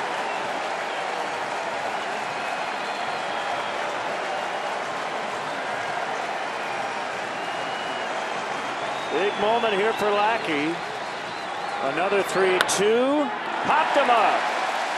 This will get him out of the sixth as Rizzo makes the catch. Inning over. Still 2-1 Cubs.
new experience here at Wrigley Field, with seats featuring prime views and access to an exclusive club and first-class amenities.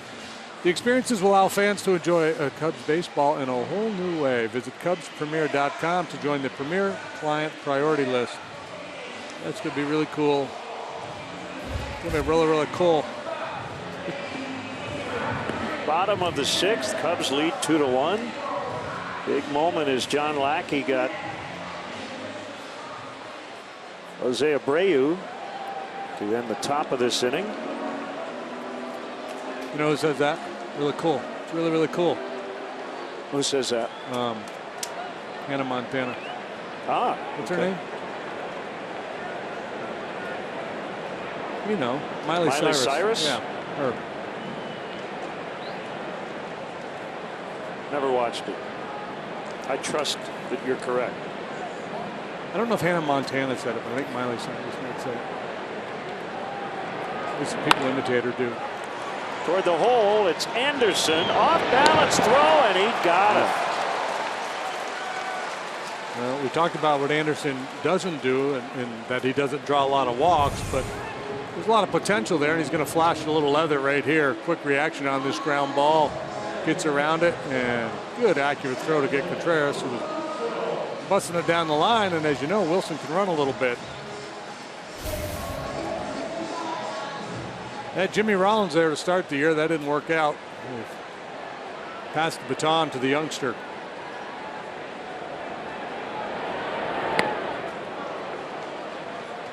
Swing and a miss by Russell.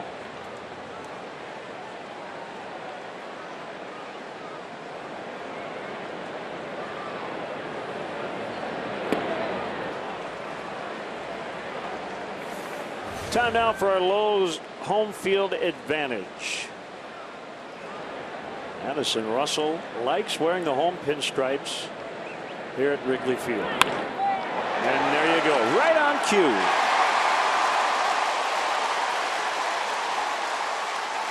It's a double for Russell. That ball really blistered.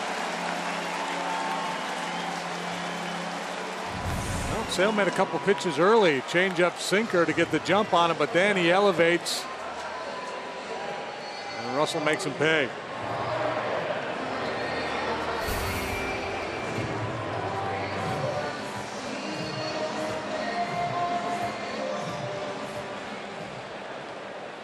Baez digs in. Dana and Brad Nagel.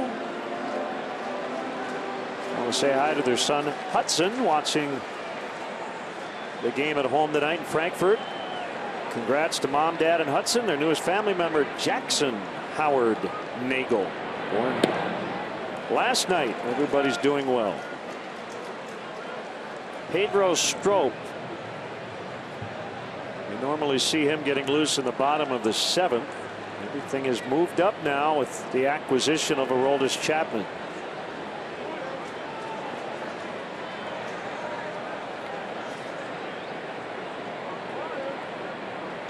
A 1-0 from Sale. Big swing and a miss, 1-1. So action in the Cubs pen. We have not seen any over on the other side to this point. Talked earlier about Sale and his ability to get it into the upper 90s with the fastball and how he's been more of a pitch to contact guy this year. But even with that, I haven't really seen him light up the radar gun here tonight.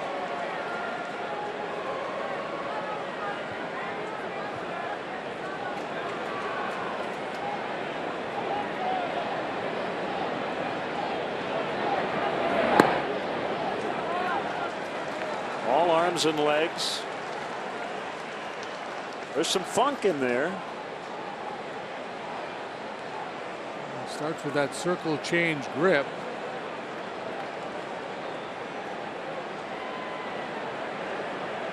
You don't want to be digging for that when you come set.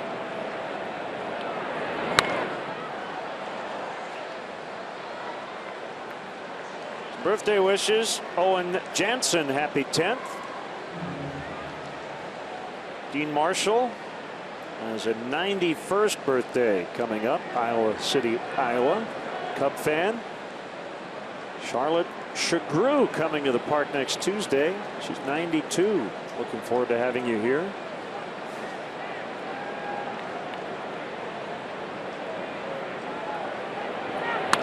Ground ball to third. Frazier makes sure Russell's not going anywhere, and he gets the out at first.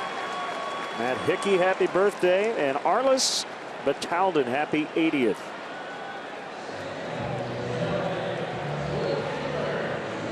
Matt Caesar with 2 outs.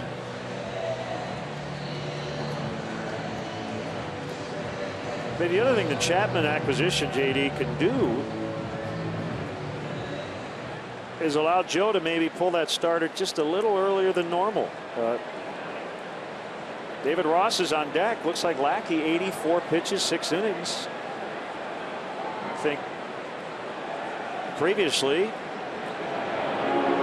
they're going to intentionally walk Caesar.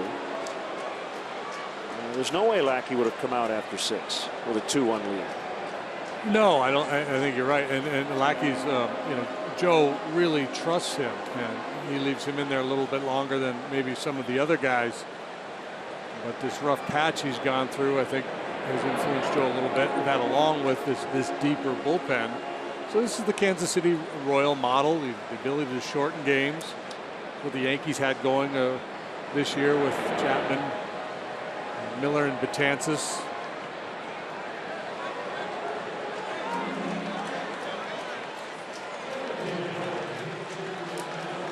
And then, especially here in a 1-run game too, because you're likely to get, one more out of Lackey anyway. So with the chance to add on to your lead, even without the deeper bullpen, I think this is the move.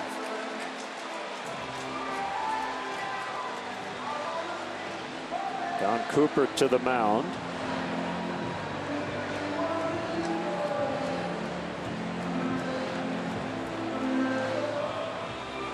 What they had a nickname for the bullpen in New York, right? No BMC, runs. No runs. DMC. We're gonna have to come up with a clever nickname for the Strop, Rondon, Chapman trio. We'll open up the phone lines and people can submit their. So the initials, right, are PS, HR, and AC. We can come up with something.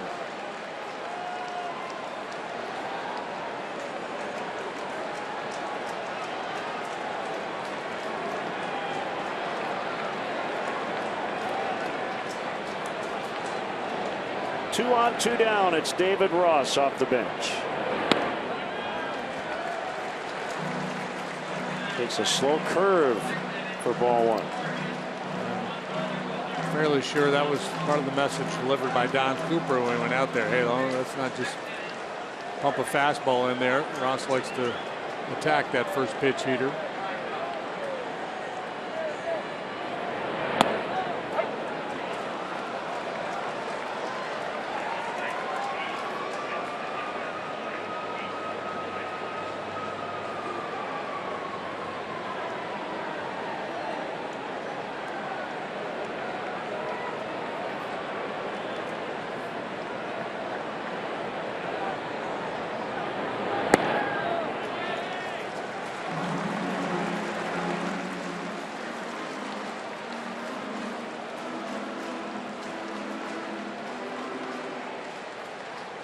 Happy birthday, Patty Bruno.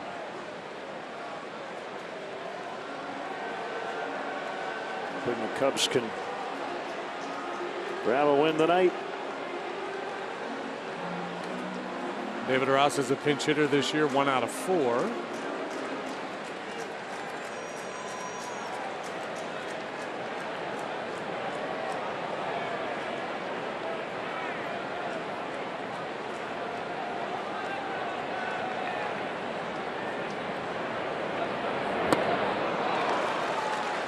Two.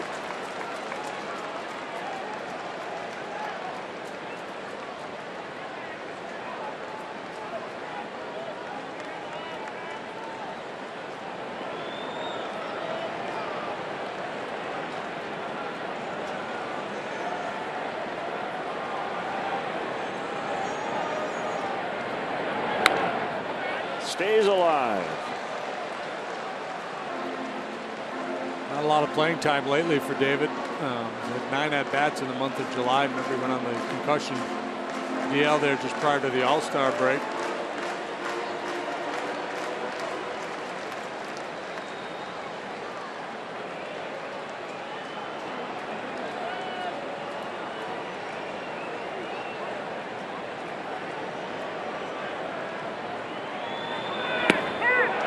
Strike 3, and that's it. Cubs done in the 6th. They'll carry a 2-1 edge into the 7th.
Checking and an official Cubs MasterCard debit card only available at your local Wintrust Community Bank.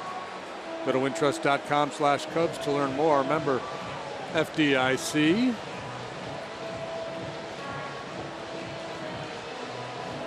Here's Pedro Strop as we start the 7th inning.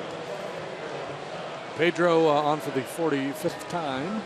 Couple wins, couple losses, 2.79 the ERA. He's appearing for the 2nd time in this series.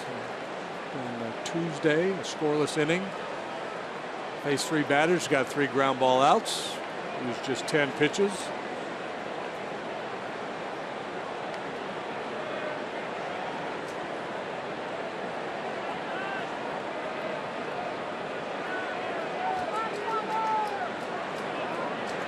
Jose Fernandez lost tonight to the Cardinals.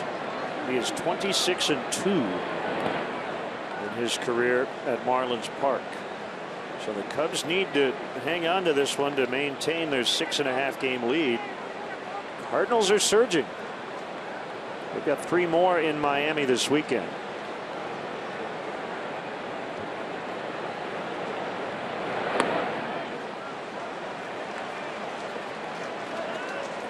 Two and 0 hitters count on a guy with 29 homers.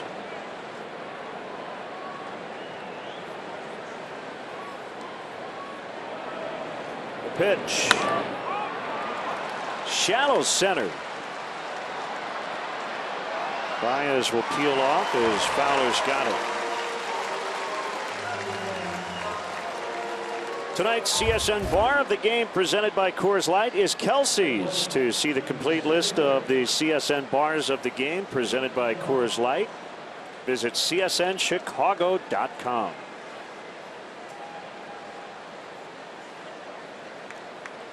Archie Bunker used to hang out. Kelsey's? Kelsey's.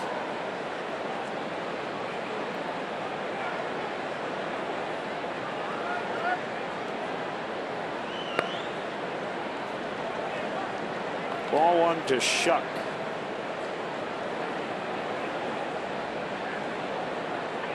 Got to respect the bunt here, Bryant. Even with the bag.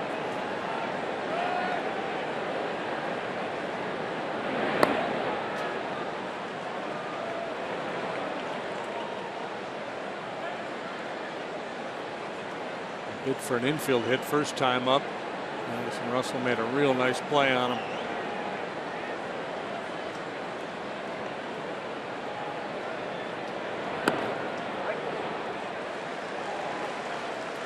Two and one.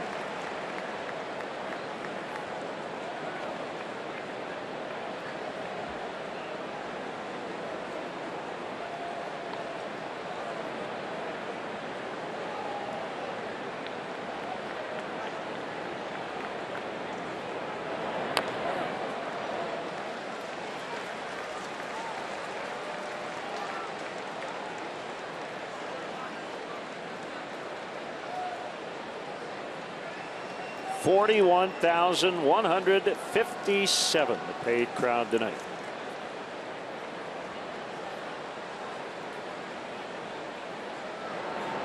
Big crowds.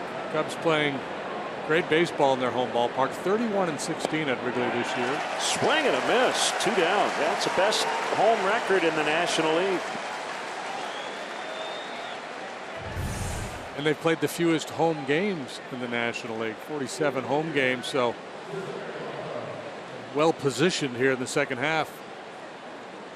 Chuck, kind of a constant theme in this series has been me pointing out that JB doesn't strike out much, and then he strikes out. Cardinals had already played 55 home games. And they're 5 under at home, 13 over on the road.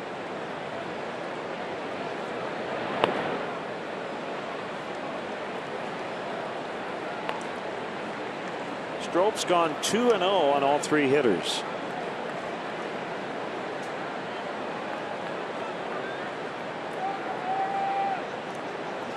Standings with the Cardinals winning tonight. Milwaukee also won earlier 6-4 over the Diamondbacks. Brewers winning 3 out of 4 in that series.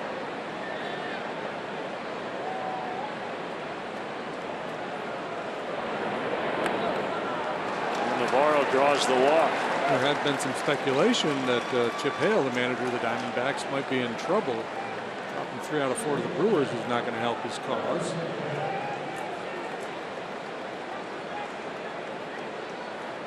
Robin might be thinking about a pinch runner, but he also might wait with 2 outs. See if Navarro gets into scoring position. Chris Bosio to the mound. Sanchez will bat, and Justin Morneau now has a bat on deck.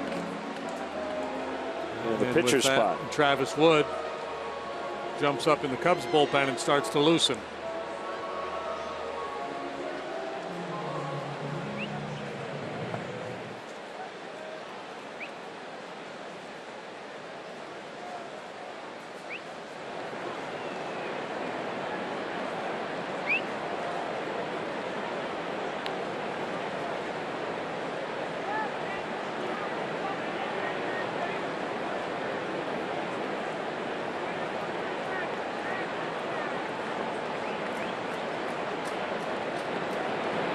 Rizzo and Navarro continue to play. First, Rizzo took his batting gloves out of his pocket and threw them on the ground. And Navarro was scrambling to pick them up as Strope was getting ready to make the pitch.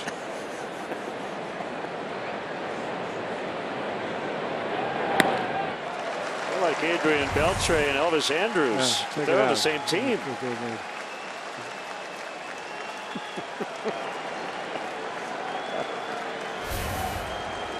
Two strikes on Sanchez.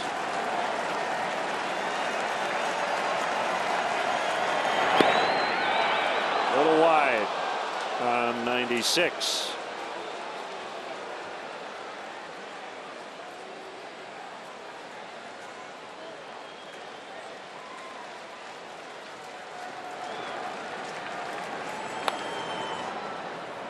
Roller foul. Now, had Robin wanted to, he could have used Morneau here. Travis Wood wouldn't have been ready in time for that confrontation.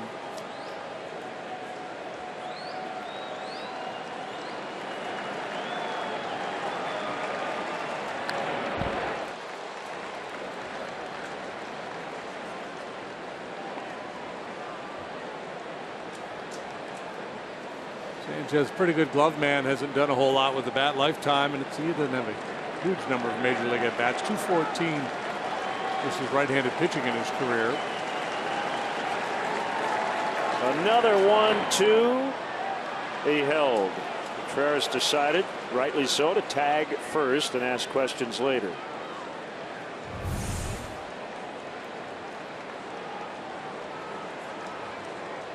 He checked.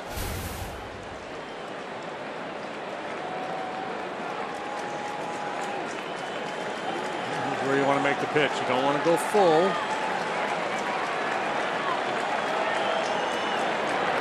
2-2 slider gets the job done. Inning over. Time for the Mazda 7th inning stretch. Attention to the left field video.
And it'll be a double switch. Tyler Saladino is in to play second and will lead off top of the 8th.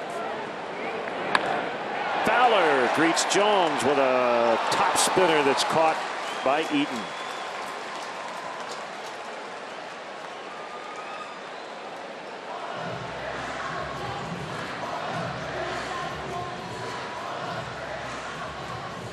Saladino, the hero of game 1 of this series. The walk-off hit. It will not be win number 15 for Chris Sale here tonight. It might be his 4th loss.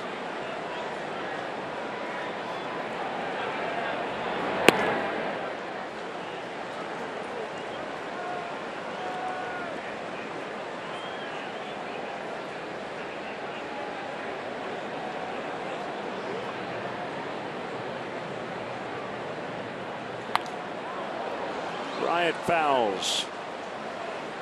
Heat. Go ahead. Speaking of heat. So that's how you throw 100. Wish I'd known that. Jones just hit 97. We don't even bat an eye, do we? Off the end of the bat, Bryant pops up into foul ground, and Abreu makes the catch. David Robertson is the closer of the White Sox. He has, I believe, more years on his deal.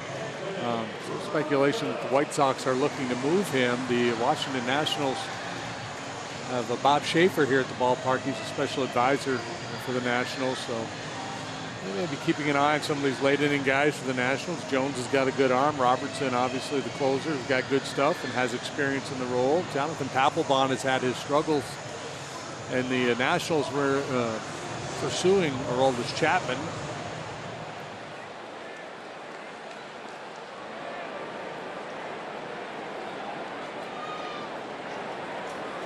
There may be a fit there.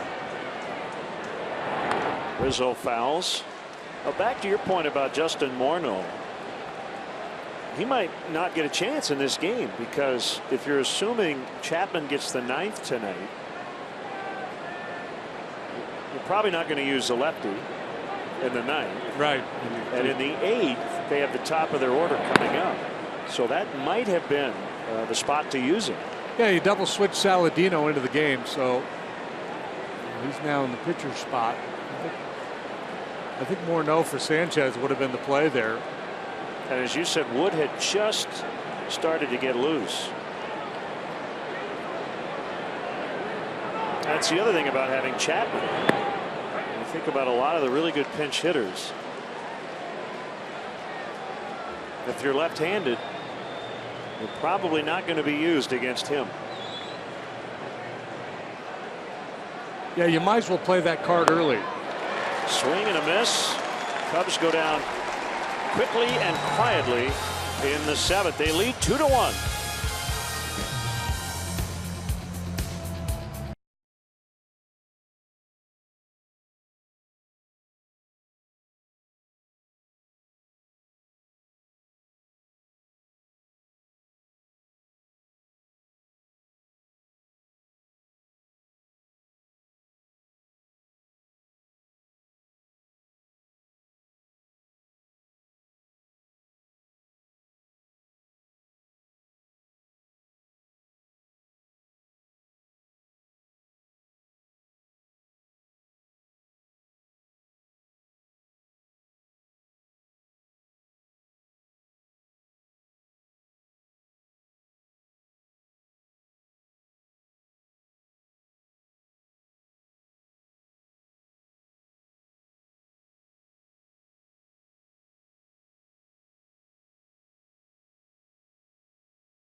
Lead. Follow in-game live on CSNChicago.com. Brought to you by State Farm. Here's Hector Rondon. He was brilliant last night in his new 8th inning role. Yeah, and he's been rock solid all year long. .89 ERA. Opposing hitters hitting just 167 against him. 48 strikeouts against 5 walks. So this is the first time we're getting a chance to see this Strop, Rondon, Chapman trifecta if it plays out that way. Last night Jason Hamill went 7 innings, and then Rondon before Chapman finished things up.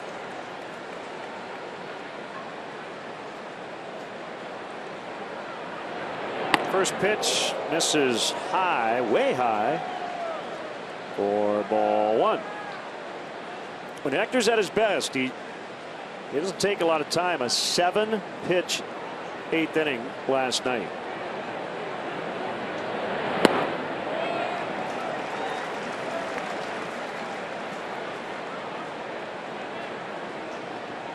He has had 6 innings, 1-inning performances this year of under 9 pitches.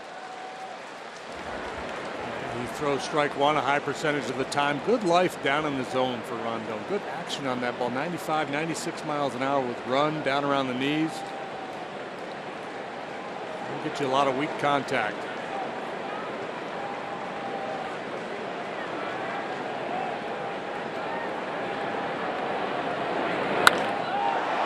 Pulled to left.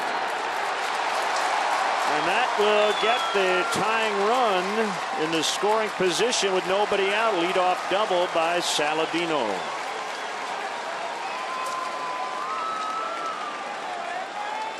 He went away from the fastball, tried the slider, but left it on the plate. Trying to go down and away, just didn't make the pitch. A cement mixer that drifts right into the heart of the zone for Saladino.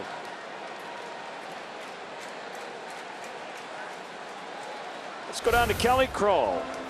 Well, guys, you talk about handling a transition like a pro. Hector Rondon has been extremely classy through this entire last week, talking about wanting to do whatever it takes to help this team win. And I asked Miguel Montero last night if he felt like Rondon was pitching with any less ease or anything else like that. And he said, you know, it's interesting. The 8th inning might actually be the hardest because it's on the pitcher at that point to still close out a game, whereas in the 9th, it's on the hitters. And I found that to be interesting because, of course, you always hear the last 3 outs of the game are the toughest. But Montero's saying this is a very challenging role still for Rondon. But he thought last night he looked terrific, and we're seeing him out here one more time tonight in the 8th.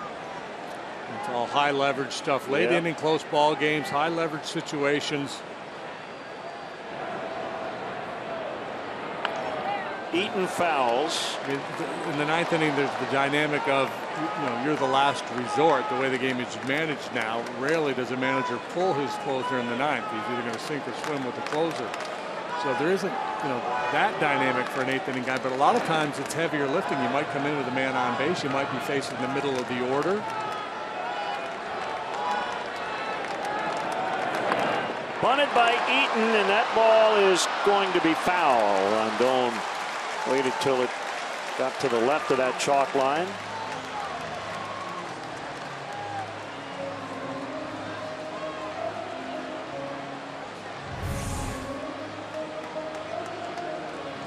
Not going to be satisfied with just advancing the base runner. He's thinking about getting himself a base hit. Ball running along the edge of the grass there, so Contreras knows full well that that thing's going to leak foul and waving everybody off.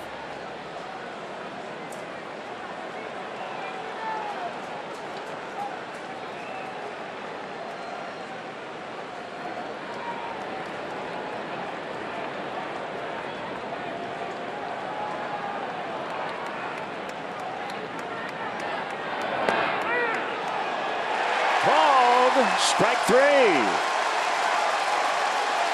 Eaton incredulous. That's the first out.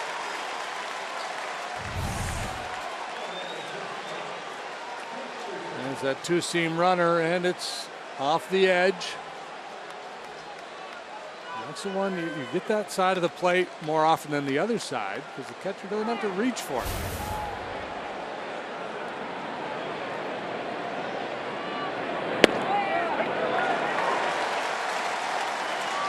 Strike called on Anderson.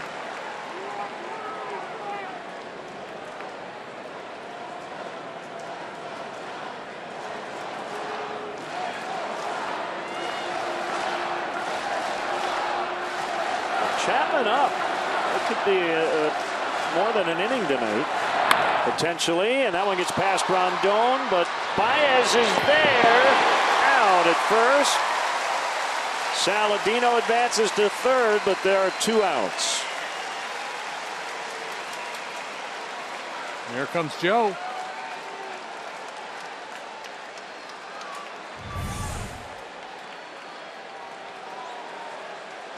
Good thing Hector didn't touch that one. If he deflects that ball, they're not going to have a play.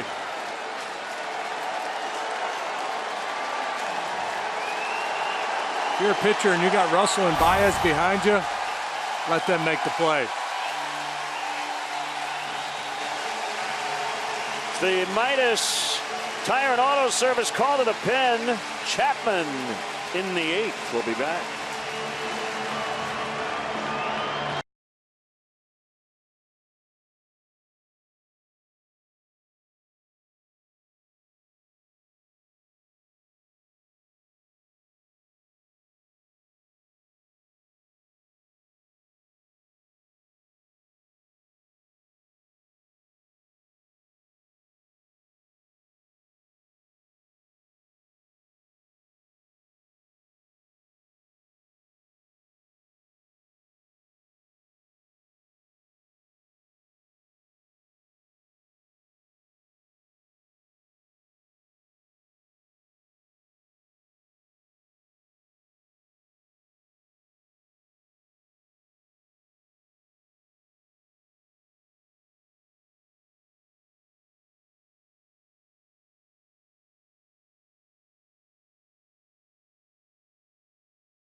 It is a minus tire and auto service call to the pen, and it's Aroldis Chapman.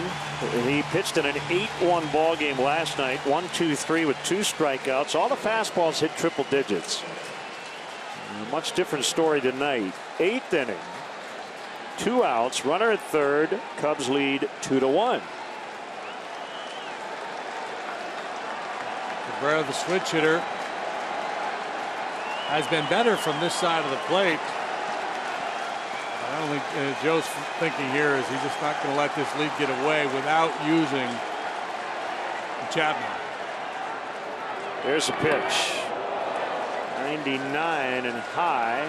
We saw Contreras last night catching Chapman in the bullpen.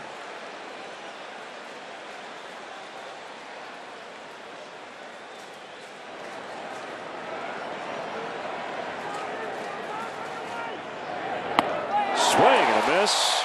No chance up there. Cabrera, a good fastball hitter, but he's not going to have any luck up there. And you see the makeup of this Cub bullpen now with all the power arms they have. 5 guys averaging 94 or better.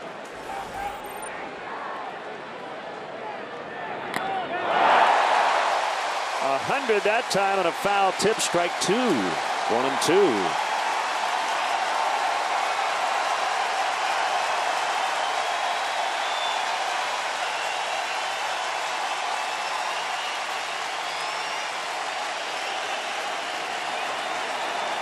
Saladino at third. The pitch.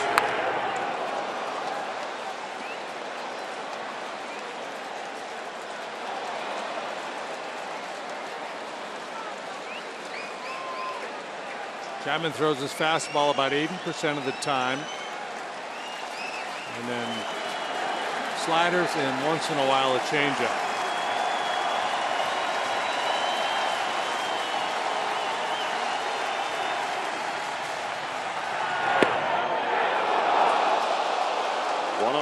But inside on Cabrera.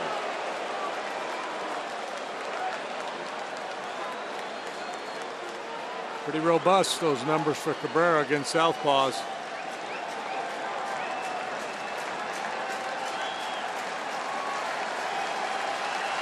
One for 2 against Chapman, who fires, swing and a miss. He got him, and the inning is over. Leadoff double, but that runner does not score, and the Cubs still lead by a run.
Jones still in as Ben Zobrist turns on one, but it is foul off the bullpen mound. 2-1 Cubs lead.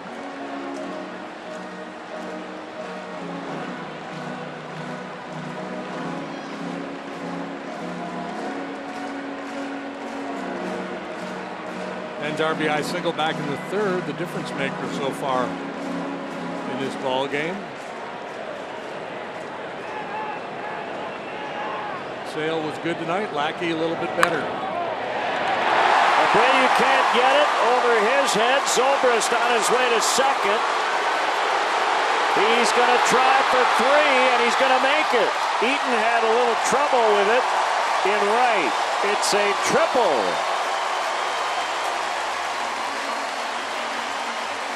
Well, the Cubs now, they can score 20 if they want. It'll still be a safe spot for Chapman because he's already in the ballgame. Oh, they're going double E9. All right. After pinging one hard foul, Zobrist able to keep this one fair. And again, Abreu not able to react quickly enough. And Eaton in that corner, a little slip, a little bobble, a little kick.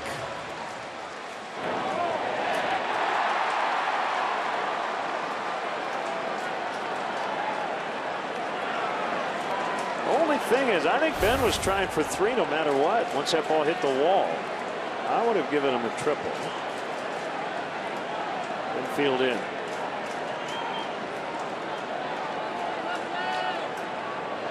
In other words, if Zobrist commits before the error occurs, the misplay, you can give him a triple. Sure.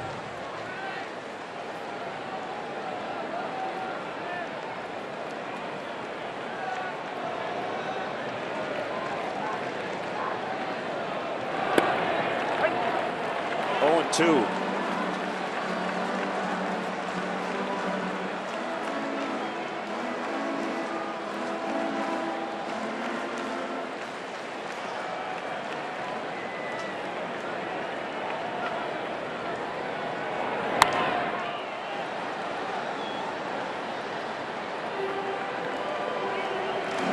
Each at bat, and the pressure gets a little more in this situation, trying to get that man in from third. Prefer not to pass the baton. Gets away, Zobrist, but nobody out. Will not risk it.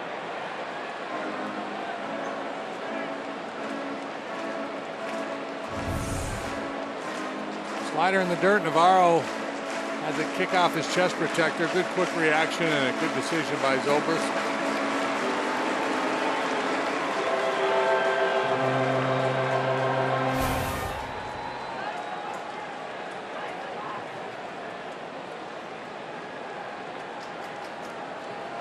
Amount of daring directly related to the number of outs. To third, backhanded play, Frazier, and he gets Contreras. Nice job by Zobrist to get back to the bag. Frazier patting him on the back, in fact.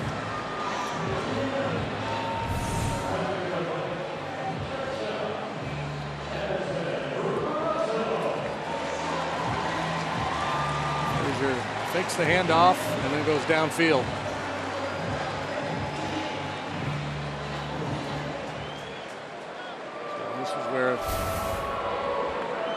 The key guy in these situations, the one-out hitter. The sac fly still gets the job done. Infield still drawn in. Strike one on Addison.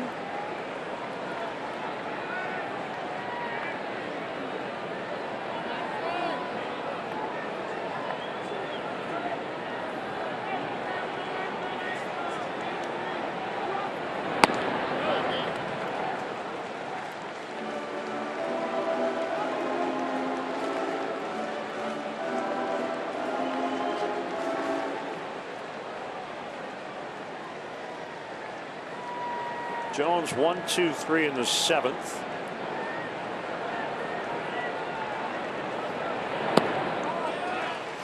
Nine relievers listed on the card for the White Sox tonight. Hefty home run leaders. We're going by distance this season.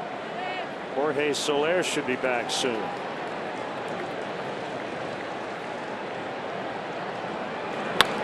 On the ground, Zobrist tries to score. Followed by Anderson. Throw to first. Out there. RBI ground out. Addison Russell knocks in his 61st. And a key insurance run. The Cubs lead by 2. It's so important to make contact. See Anderson not all the way in there. I'm surprised in this situation. I don't know why he's back there. I mean, it's a little mishandle anyway, but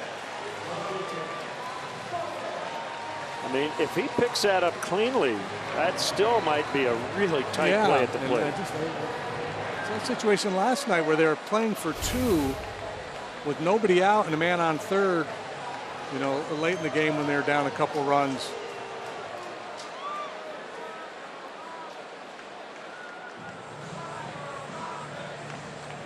You see Jones just says, I got him.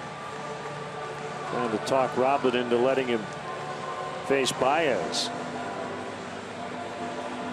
Just about every manager will tell you they have already made up their mind, though, when they leave the dugout, and he will make a change. Yeah, he's buying time, and is that Fulmer? Is Canely? I'm not even sure who that was up down there. But he wasn't even throwing. As Robin was kind of buying some time for him out there, he was already ready to go.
Chicago Cubs can be part of your next event. From birthday parties and corporate outings to wedding receptions and charity events, Clark wants to be invited. Look at him.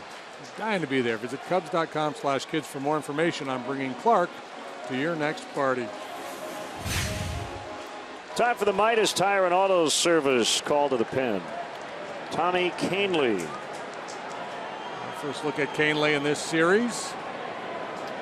10th time he's pitched for the White Sox this year.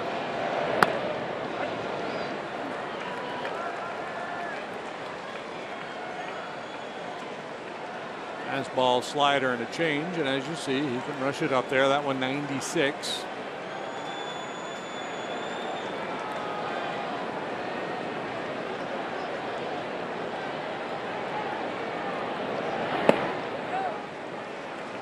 One and one. Cubs lead 3-1. White Sox will have Abreu, Frazier, and Shuck due against Chapman. Kahnle from Latham, New York, went to Lynn University in South Florida. Drafted by the Yanks, 5th round 2010, former Rocky.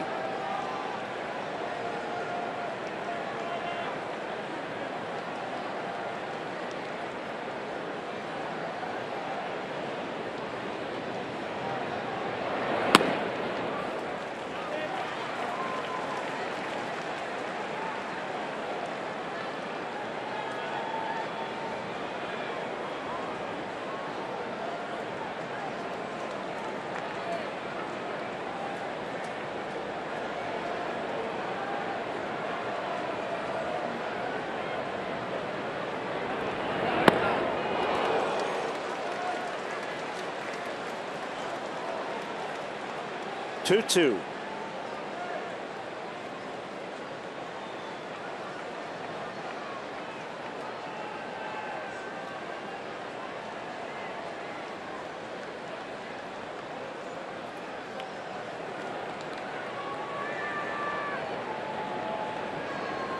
From the stretch, here's a pitch.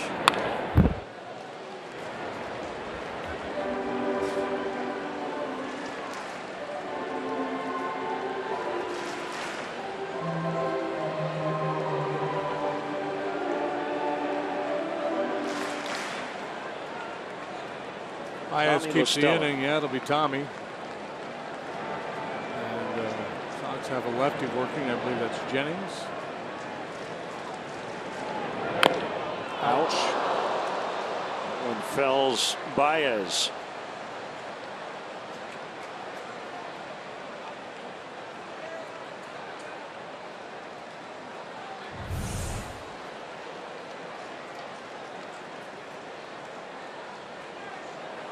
Got some protection, but still hurts. Yeah, and maybe just a little bit above that guard. At the top of it. Take your time.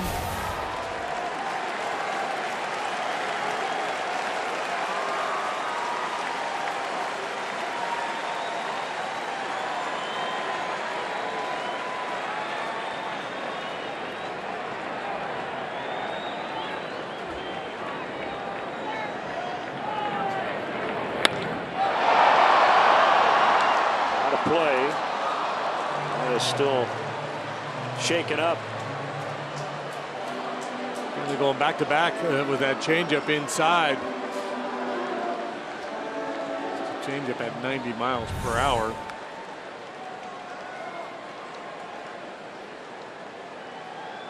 And making sure that one wasn't going to be fouled off his leg. Clears the front side, hits it hard but foul. Here comes the 8th pitch of this at bat.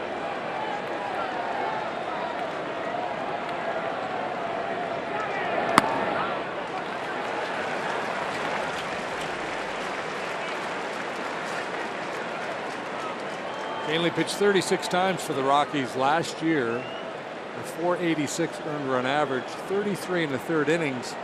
He issued 28 walks.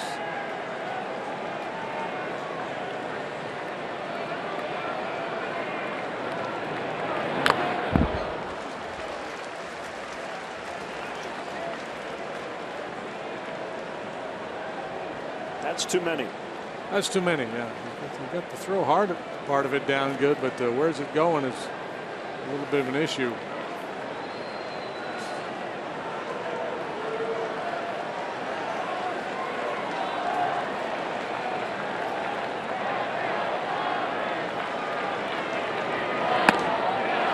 And he walks Baez. Nice job of grinding it out. 10 pitches.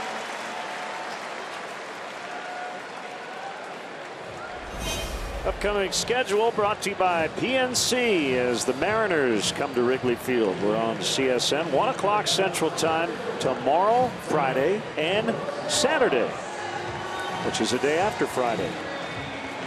And then the Marlins for 3 before the Cubs head to Oakland. With LaStella being announced, Robin out to the mound, presumably to bring in his left-hander.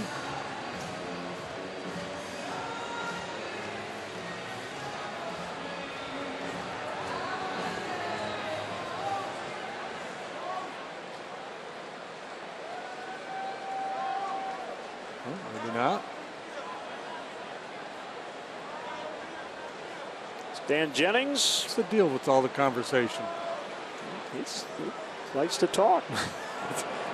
It's one thing if his guy's throwing down there and it needs a few more to get ready, but Jennings, like Canley, was just standing there waiting. 3-1 Cubs batting in the 8th. Trying to freeze the shooter. We'll be right back.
How do you get to Wrigley Field? The Cubs suggest taking public transportation. The Cubs do offer a free bike check. That's located by the Addison Red Line station. And if you drive your car, the Cubs provide free remote parking and shuttle service on night and weekend games. For information, visit the A to Z guide at Cubs.com. Midas Tire and Auto Service call to the pen. Here is Dan Jennings. It is pinch hitter Tommy La Stella at the plate, but way more interestingly, Aroldis Chapman is on deck. Chapman is 0 for 2 in his major league career.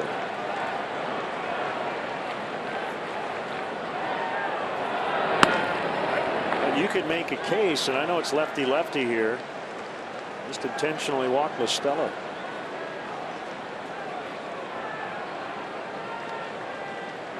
Yeah, in a certain situation, the right scenario, that would make sense.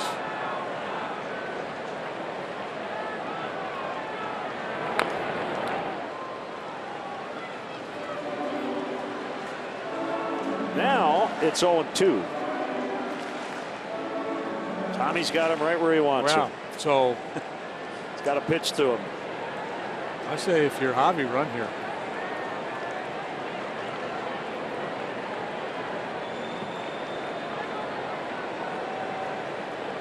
Gets into scoring position, then even though they have the jump on La Stella, they might then walk it.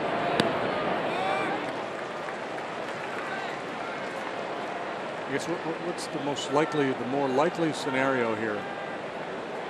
RBI double by La Stella with Baez on first, or Chapman fighting one off and flipping a single somewhere. Against a lefty. Chapman's a heck of an athlete. And then, of course, if you're Robin, you're also guarding about the worst case scenario of Jennings kind of wigging out a little bit, walking Chapman, and you're dealing with a bases loaded situation and Fowler up. It's just too much to contemplate. You would want these jobs.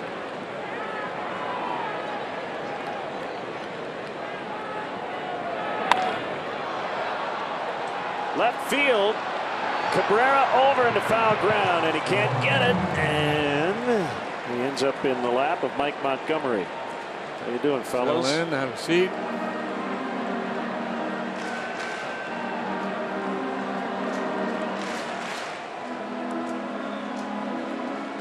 So I guess the bullpen game of don't move when the ball's coming your way doesn't apply to a human being.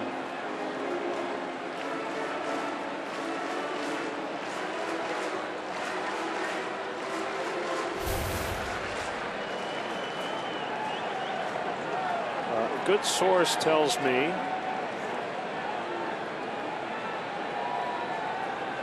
Chapman has Miguel Montero's bat and batting helmet. We can maybe find out on the helmet at some point. Should have Miguel's number on it. Yeah.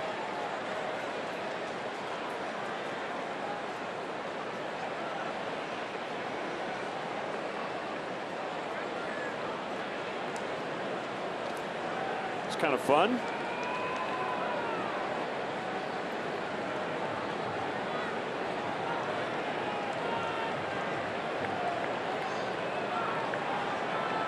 I would imagine Chapman has been told by Joe, look, if you get up there, stand in the back of the box and don't swing. Way up in the air. And Shuck makes a catch. So to the ninth, 3-1 Cubs.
With the MLB.com at Bat app. Stay up to the moment at any moment with Game Day, live game video highlights, StatCast, news, and more. Download MLB.com at Bat, the #1 app for live baseball on your phone and tablet.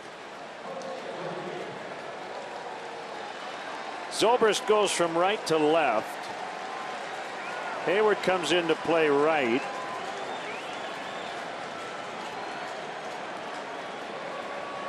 And Jose Abreu will bat against Aroldis Chapman. He struck out last night, leading off the 9th. Cubs got that extra run in the 8th. The ability. It was unearned, by the way. Yeah. The ability of Addison Russell just to put that ball in play there, man, on third, that was critical. Joe talks a lot about moving the baseball, getting down on the strikeouts.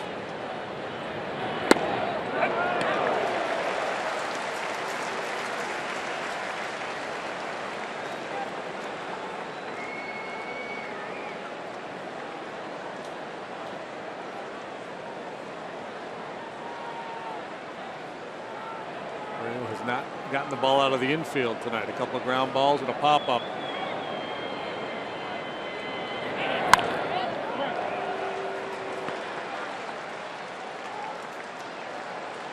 There is a precocious nature to Wilson Contreras that I really like. He is not timid, is he, back there? He's obviously very new at this level. He's working with one of the most dominant closers in history, but he's got good body language back there.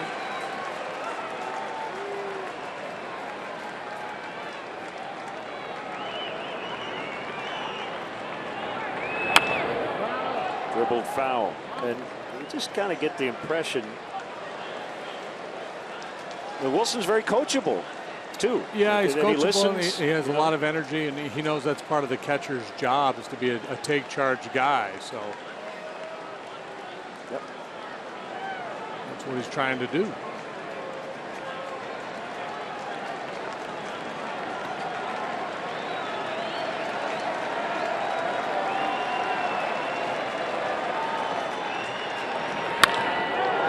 Ground, backhanded pick.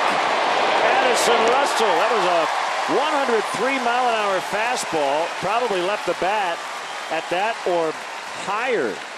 We'll get the exit velocity. Well, that's a really nice play. Well, he's been in a real nice rhythm defensively. He looks so confident out there. This is beautiful.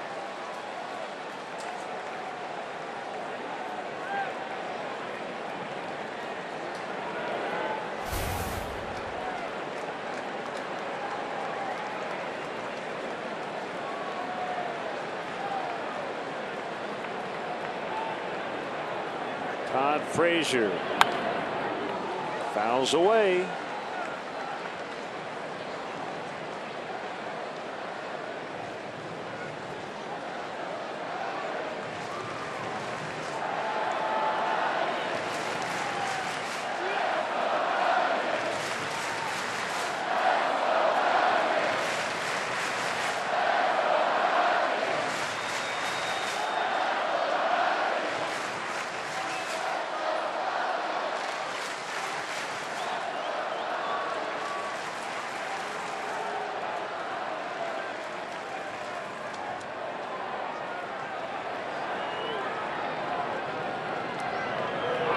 Swing and a miss. 0-2.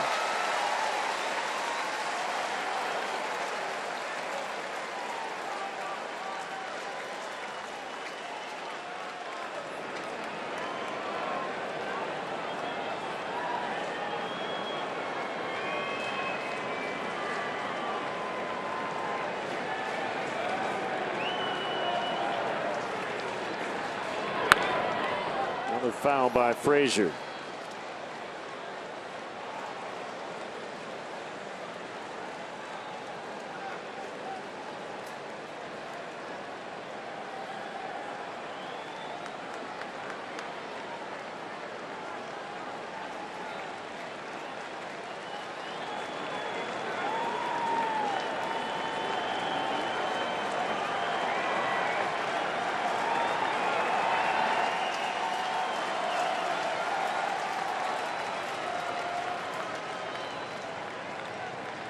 Pitcher and catcher will try to get together here.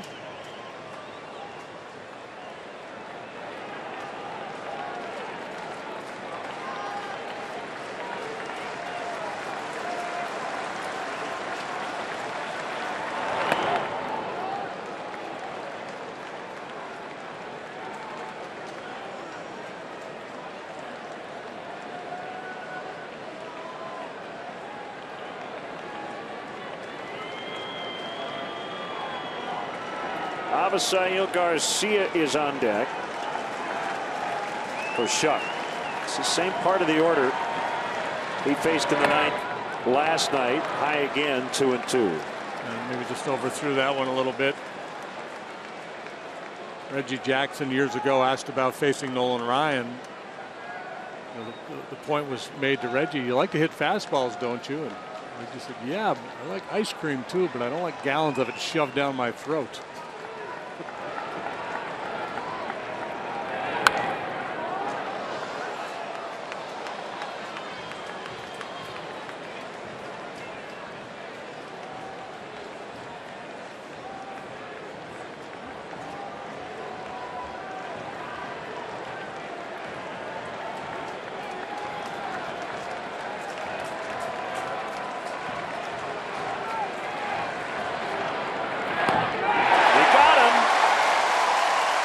Two down. He's faced three. He has struck out two tonight.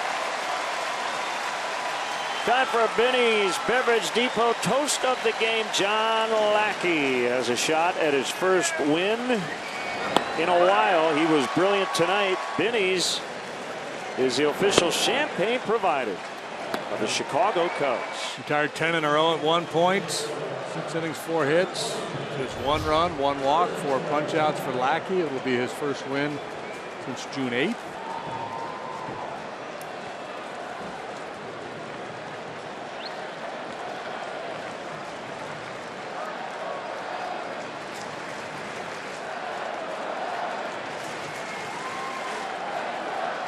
Avi Garcia.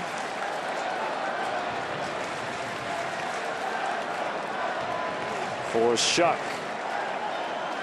6 batters faced as a Cub, 4 strikeouts for Chapman.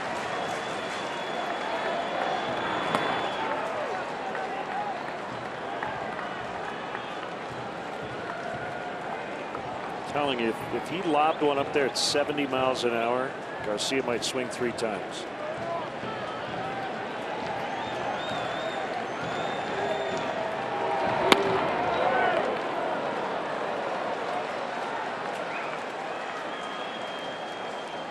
I don't think he will. Yeah, if he just flipped an Ephus pitch up there, that would be kind of fun.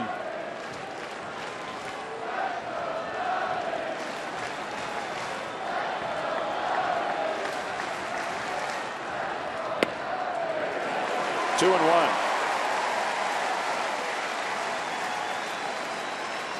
Chapman has struck out a little over 37% of the batters he has faced this year. It's actually down from last year and significantly down from a couple of years ago. 2014 with the Reds, he struck out 52% of the batters he faced.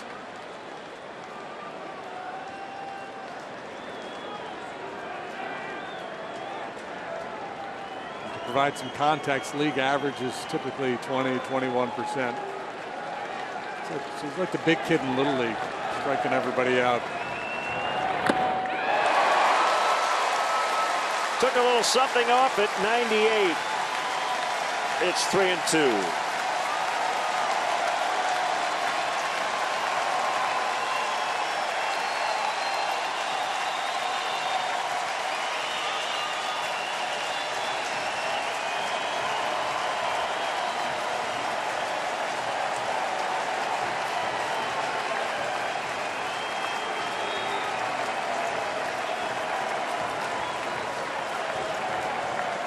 Pitch, a bouncer. It's Baez charging.